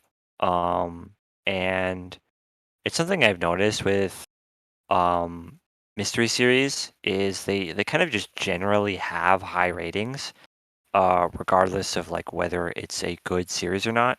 And I'm not Or like dark really, action series. yeah, I'm not entirely sure why. Um, because like I feel like with mystery series especially, um, like it's fairly easy to see when the writing is bad. You know what I mean? Like Mhm. when characters are making really dumb, illogical decisions, and things are like either way too obvious or you know things are being figured out that are just completely like we're not uh you know clued in at all to the viewer. Right. Just stupid shit like that. But people really like eat stuff up like that. I don't really Right, right, understand right. why. Um, Well, again, it's just similar to the whole like, it goes back to the meme that we always discuss about the Tokyo Ghoul being the adult series, right? yeah, I mean, I Some guess people, I yeah. don't know. It's just really, really weird to see. Like, it's always with the mystery series too, where it's like, you know, some of these series can be absolute dog shit, and people will be like, "Yeah, this is a 9 out of 10. Like, this is fucking Anime of the year. like this is a literary masterpiece up there with fucking, To Kill a Mockingbird." And it's like, what are you talking about? You can Um, see all the complexities and the shadow people yeah, and it's how he like, died like 3 times. yeah, and they'll always say shit like, "Oh, it's such a like tangled web of character motivations," and it's like, you know, you'll see like, the example would be like a single scene where a character kind of like grimaces at the MC, uh, and then like 10 episodes later, it'd be like, yeah, actually, the MC saw that, and that was a clue to why he was the real suspect all along, and it's Right, like, exactly. you know. Like nothing else in the series indicated that. You cannot write that off as being complex character writing because it's just a fucking asshole. Um, but yeah, I don't know. I'm really this series kind of just ticks me off because again, it's just another one of those mystery series where the mystery is just not good. Mhm. And the No, it's mystery, very the unfortunate. mystery that could have been good was ruined in the first 2 episodes. Mhm. And the mystery that they're focusing on is not compelling at all. I don't see how it's going to be engaging for 19 more fucking episodes. Uh, it's just fucking whack. Although, I will give this series credit. I will give Studio OLM credit. The series does have very good audio visuals. It is very, very nice looking. The music Mhm. is quite nice. The OP and ED have pretty interesting visuals. Although not the OP's kind of like the OP has some like interesting trippy visuals, but it doesn't really do anything with them. It kind of just shows you like weird shit. Um, Mhm. the song is nice, but um, yeah, it's a nice looking show. But I really think this was a waste of OLM's time. This Waste series, of everybody's time. yeah, I think this. I don't know. I don't really want to be like super rude, but I really don't know if this series really deserved an adaptation. I'm not gonna lie. Um, Mhm. but yeah, You know, I just you just gotta wait until one of those panelists at Anime Expo or Otakon or whatever, make a presentation about, the new generation of adult series and has yeah, summertime rendering yeah, on it. yeah. I mean, I Just don't gotta know. wait for Just them to explain it to you. the fact that like 5 episodes in, you can kind of just see the trajectory for the rest of the fucking like 20 episodes Hmm. is, I mean, that's not what you want in a Yeah. mystery series, right? So, But maybe some people can't see that trajectory near. I Maybe that's mean, the demographic they're aiming for. Question mark. maybe, yeah, maybe some people are blind and Hey, there's a blind. demographic for blind people as well. Come on, man. Maybe some people are There's a market. blind and they don't understand Japanese as they watch this series. I don't know. It's just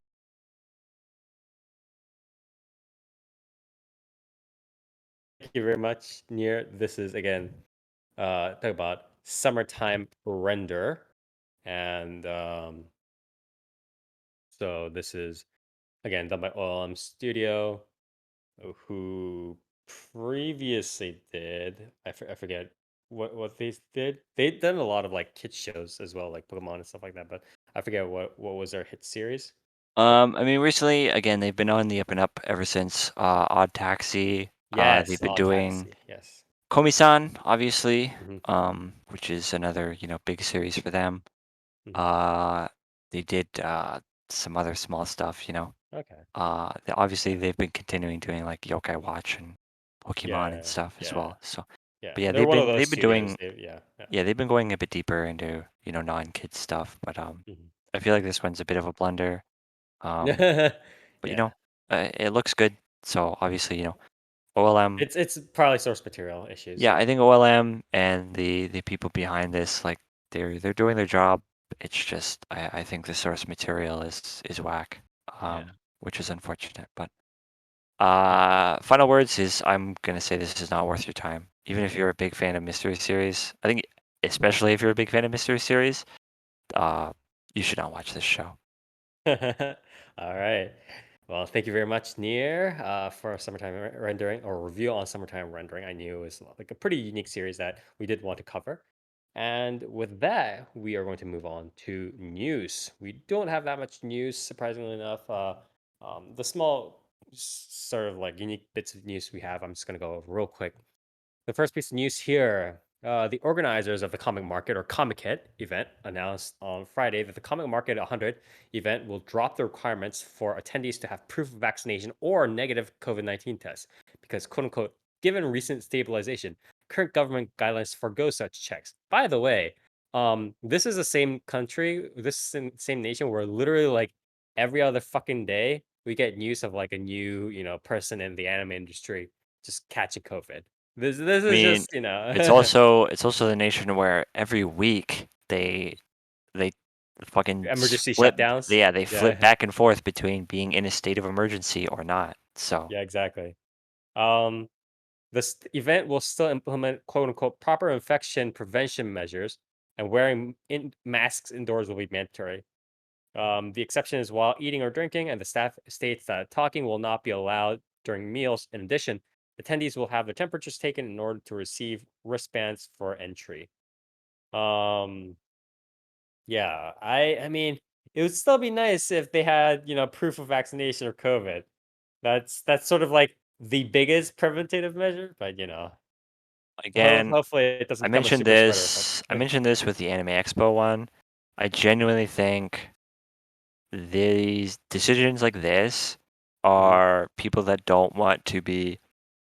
They don't want to check everyone. Yeah, Um, yeah, yeah. They at they don't want to the hire the extra tickets, like, manpower. yeah, they Is don't want to that hire yeah. out more people to check for like vaccinations and stuff. Mhm, On top of like having the check like to take ticket checkers as well. mhm. Yeah, Um, exactly. it's it's it's laziness basically. Yeah, yeah, yeah.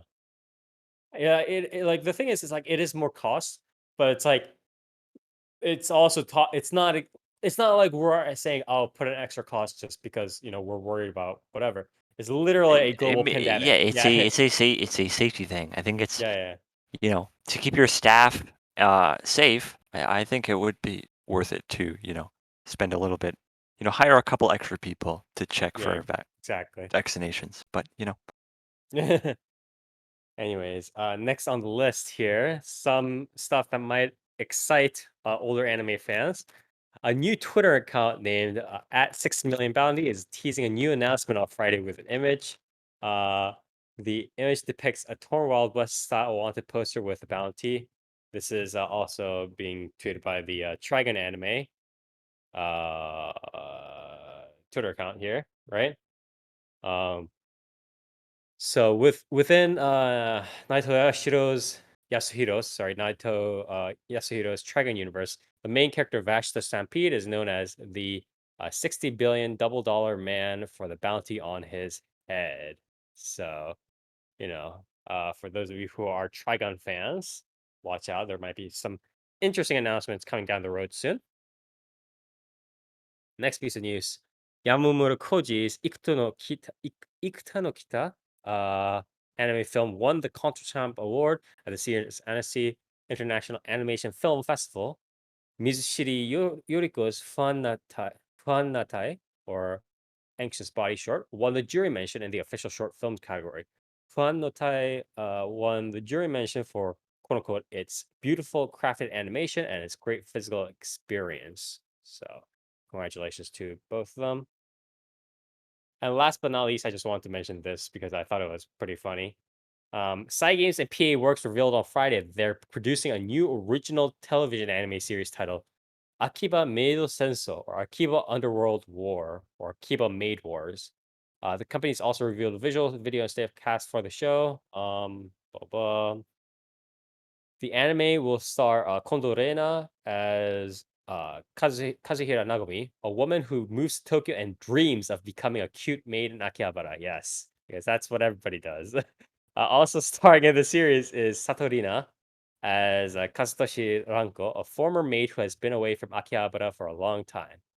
Uh, so I just want to say, like, a story about somebody moving to Tokyo and or moving to like the Tokyo area and being like, yeah, I definitely want to become an Akiba maid. It's like yeah. it's like a story about like a person moving Yeah, to a like Cinderella America. story. Oh yeah, no, it's like a person moving to New York and being like, yeah, I want to become a McDonald's worker. Like that's not, Yeah, it's not that's it's not how that works. I don't think it's really something that people aspire to be. Yeah, it's like I want to be a Starbucks employee. Yeah, and it's like being serious about that. It's like that's not how it works. It's you're not this isn't like It's Always Sunny in Philadelphia. That's not what you're fucking writing. So I don't know. Yeah, It, I think I some I people always thought, can fall into that line of work and find yeah, it fulfilling and enjoyable, but I don't think many people are out here being like, yes, this is my end goal. Like, yeah, exactly. okay. It's like Cecilia was like, I can't wait for unwashed nurse to ask me to chew their food for the like for no tips. It's even yeah, the thing again. Like part of why I mentioned this was just like it almost seems like it's a very blatant like I don't know, like it almost seems like it's appealing to people outside of Japan, right? Because I feel like people in Japan kind of know like what's going on with like Akiba and maids and stuff like that. Like at this point, right? They're not like, wow, Akiba maids are living the life. They're literally because they're literally like fucking convenience store workers. They're like retail workers. They're fucking out in the streets during the winter, waiting, wearing fucking maid clothes, trying to, you know, get people to come into their fucking maid like cafe shit, right? Like freezing their asses off and then getting in and then, having to go like do the whole like muy muy kyun, like oishikunare, the fucking like over the omelet, in front of some nerdy nerds who are also nerds. And then the fucking living the life where they have to create shitty omelets for those nerds and get them to cough up like $50 an omelet or whatever. Like it's not a glamorous life by any stretch of the imagination. So I feel like this is almost a series that's aimed for an international audience who have no idea what it is. um, so yeah. Anyways, that was my last piece of news for the evening. And to wrap it off, we are going to start off with our final corner, the shoutouts and callouts. Everybody here gets one shout out and one call out each. Shout out is one thing, any one person, place, or thing that you want to praise, give 5 out of 5 stars on Yelp, talk well about. And call out is something exactly the opposite again. It can be any one person, place, or thing, something that you want to rage, rant, explode into anger over. And we are going to start with Dark. What do you have for us? Shout out and call outs. I think my shout out is going to have to be to Obi-Wan. That series was fun. Much as it could have probably, like we said, could have probably been cut down a little bit. I think it was overall a cute, fun series, and Yeah, I yeah, yeah, really yeah. liked. I agree. Yeah, I think it was also cool to see them do like their roles justice again, Mhm. in a way, because it's like we may not like the prequels, but it's not like it was their fault. Yeah, yeah, Uh, yeah, yeah. I think it was neat to see that. Um, as far as my callouts are, I was gonna have a much longer call out. Well, not even a longer call out. I was gonna have a different call out. I'm just gonna call out fucking calling out Jameson, man. Um, the alcohol. I had literally 2 drinks tonight and 1 shot of Jameson. And Jameson I Oh my used to really god. like and I really like, but like I don't know, man. I'm fucking I'm not fucked up right now. Like I'm sick. Like it made me sick, which is Yeah. bad. Like that's not good. Dark needs to go, lying on bed somewhere after this Lying in bed. No, podcast. I'm gonna fucking pace probably for the next like 5 hours while Jesus Christ. reconsidering what I've done, which I didn't think was bad at all, but apparently it came back to bite me in the ass real quick. So Mhm. yeah. All right. Thank you very much, Dark. What about you and your shout out call out? Um, so I'm gonna shout out. Well, so a little over 2 weeks ago now, I think. Mhm. Um, there was a post by the Berserk Project Twitter. Uh-huh. And effectively, it was a pretty lengthy post, but effectively said that Berserk, the It's going to be manga, continued? will be continued. Right, right, Um, right, right. Yes. and it was a pretty lengthy post, basically talking about how, you know, um,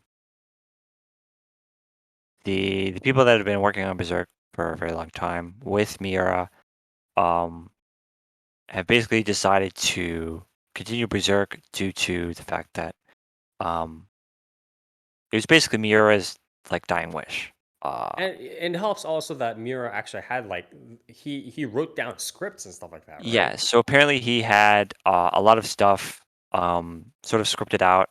Yeah. Now, It's not like familiar of Zero case. It's not like Zero no Skyma case where it's like the author died and it was like it's like yeah, there's nothing else. Yeah, no, exactly. we don't know 100% whether like these things that he had wrote in advance were exactly what he was going to go for, Hmm. but it's still the fact that it's what Miura wrote.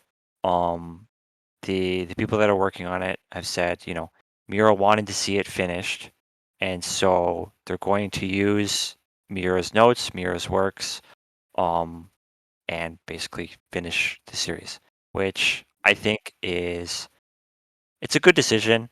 I think I believe when Mira passed, when we covered that news, Hmm. I said, you know, even if they didn't continue it, the last chapter of Berserk was a really, really powerful chapter.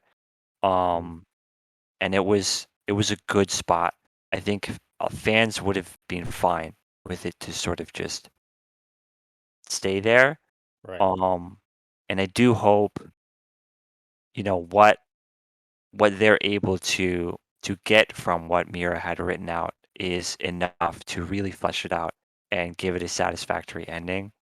Hmm. Um, because it would be really unfortunate for it to go from because where it's at right now, again, I think it's a good spot. Like there's not like closure, but basically, effectively in the last chapter, Hmm. um, Guts is sort of in a state where he's like he's he doesn't need closure, right? He's Right. sort of accepted that what he has right now is good. And the world may be fucked up and, things may have not been completely resolved, but he has something to hold on to right now. And, Hmm. for a lot of people, like that was a really powerful message. And for it to leave off there, I think is it resonates with a lot of people. But it would be really unfortunate if they went from that and sort of muddied the waters. And they had Um, like a thing, an ending that not a lot of people liked compared to the overall series. And yeah, even if they do a good series, it's going to be an interesting sort of, you know, literary analysis looking back if people do look back, right? yeah, It's kind of like this is like this may be a slightly weird analogy, but it's like very early like, classical musicians like Baroque, like Bach, like for example, right? Had his like a lot of his pieces that we, famous pieces that we know today, but they didn't really have a lot of elaborate musical notations, right? It didn't have like yeah, slurs or like when to play notes like a little bit more like like stiff like march like versus like when to play them more smoothly or when to play them at like this dynamic, when to play them louder, when to it didn't really have a lot of those more elaborate notes, and we had to kind of assume from you know later, markings and stuff like that, that either we had to assume what he wanted, right, from context at the time, or we had to assume that some of the markings that his wife put in later were the quote unquote correct markings, right? So it's kind of like that where it's like even going forward, even if the ending is good and satisfactory, we're still always going to be wondering like, oh, was this really the ending that Miura would have wanted? Could he have yeah. done something Because better? Could because he we have? don't know if Right, exactly. if he wrote those out and as he was drawing those pages, he may have maybe changed his mind and gone with something different, or Hmm. Exactly. It's maybe gonna be very interesting. maybe what he wrote out wasn't entirely detailed, or Hmm. like it's gonna be very interesting to see Berserk come back, to see fans react to what we get. Um, because I think if what we get is not satisfactory, I think there's going to be a lot of people that effectively mark like this return as like non-canon. You know what I mean? Like it's just going to be s- like I wouldn't be surprised if this comes back and it's not good, if it gets treated like the new Star Wars trilogy. You know what I mean? Where it's basically just erased from the history books. But yeah, I'm hopeful. It seems like they're treating it with a lot of respect.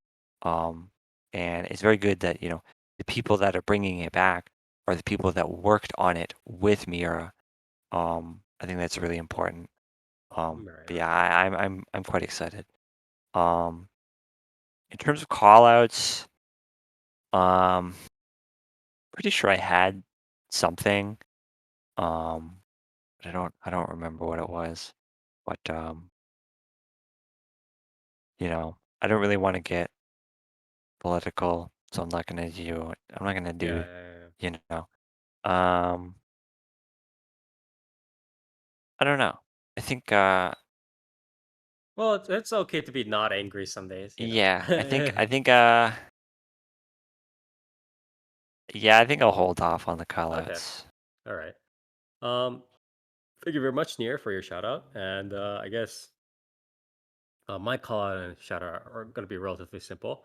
My shout out is not actually to like the patch itself, but like just to um, bigger classic like visual novels. Because I'm like recently I've been getting pretty tired of like the whole trend of like um, these like very morsel, bite-sized, almost like kinetic novel type visual novels, right? Not even Nekopara in a sense, although Nekopara is part of the trend, but like stuff like what Grisaya and the Kajitsu Phantom Trigger did and stuff like that, and like when they made smaller and smaller and smaller visual novels, and they made the fan discs, right, which are like the like bonus strats and stuff like that. When they made those essentially like the main games, right? That's what's happening these days in visual novel studios across Japan, just to cut costs and just be like, oh, we're gonna sell this small amount quickly for some extra money and stuff like that. And so the days of like the bigger visual novels are essentially gone, like forever, unless some sort of strange revolution happens, which I hope it could happen, but I'm not holding my breath for it, right? And um, so I really miss, bigger, more full dating sims visual novels with like multiple routes, like Machikoe, like Amagami, and so on, and August visual novels. And I wish those could make a comeback, but it's good kind of traveling through those every once in a while, traveling through the old stuff every once in a while. So that's my shout out, and my call out is obviously again to this fucking strain in my shoulder blade slash upper lat that started as crick in the neck, and then next morning when I woke up, I literally like couldn't get out of my bed. Like I had to call in sick that day because I couldn't get to the office. I couldn't even I literally like couldn't stand up or like couldn't like bend up out of my bed. It was really bad. So call to that. And yeah, that's pretty much all we have for today. Again, sorry that Toast couldn't be here. He had some real life stuff he had to take care of. Hopefully, he will be with us for the 200th episode. I'm still trying to think of like I kind of maybe want to do like a special roundtable for episode 200 because it is a landmark. It is a round number here. So maybe we'll think of doing like a side table, round table, looking back, and maybe or doing like a special subject, so watch out for that. But next episode, episode 200, will be our official start of the summer 2022 series season. And by that time, we should pretty much be pretty much all the anime should have like 80% plus of the anime should have at least one episode out by then, right? So that should be right in line with when we're jumping in. And yeah, so I'll wait for us that. A review of every single live action anime movie. God damn it. Half of those are like essentially like jabs, like adult videos. You know what I mean? Like it's not I don't know, like fucking Japan should have stopped after like Nadama Cantabile. I'm just gonna say that for live action, Japan should have stopped after Nadama Cantabile. They had a good batting average like then, and then it only went down from there. It did not go up. So, anyways, if you do like what we do, we stream our podcast stream a recording of our podcast every other Saturday starting from 10 p.m. Eastern Standard Time over at twitch.tv/4PlayerAnimecast. That's with the numeral 4, where we talk about the latest and greatest in Japanese animation related media, anime, manga, light novels, web novels, visual novels, and so much more. So check us out here. We have a recording of the podcast again in VOD format on our Twitch website, as well as on YouTube. So whichever format you desire, so you can pick that out. We have updates and news on our social media at 4PPAnimecast. That's our Twitter handle, as well as 4PlayAnimecast, our Facebook page. So, again, all within normal force. Check us out there. Check us out here. And as always, we'll see you next time.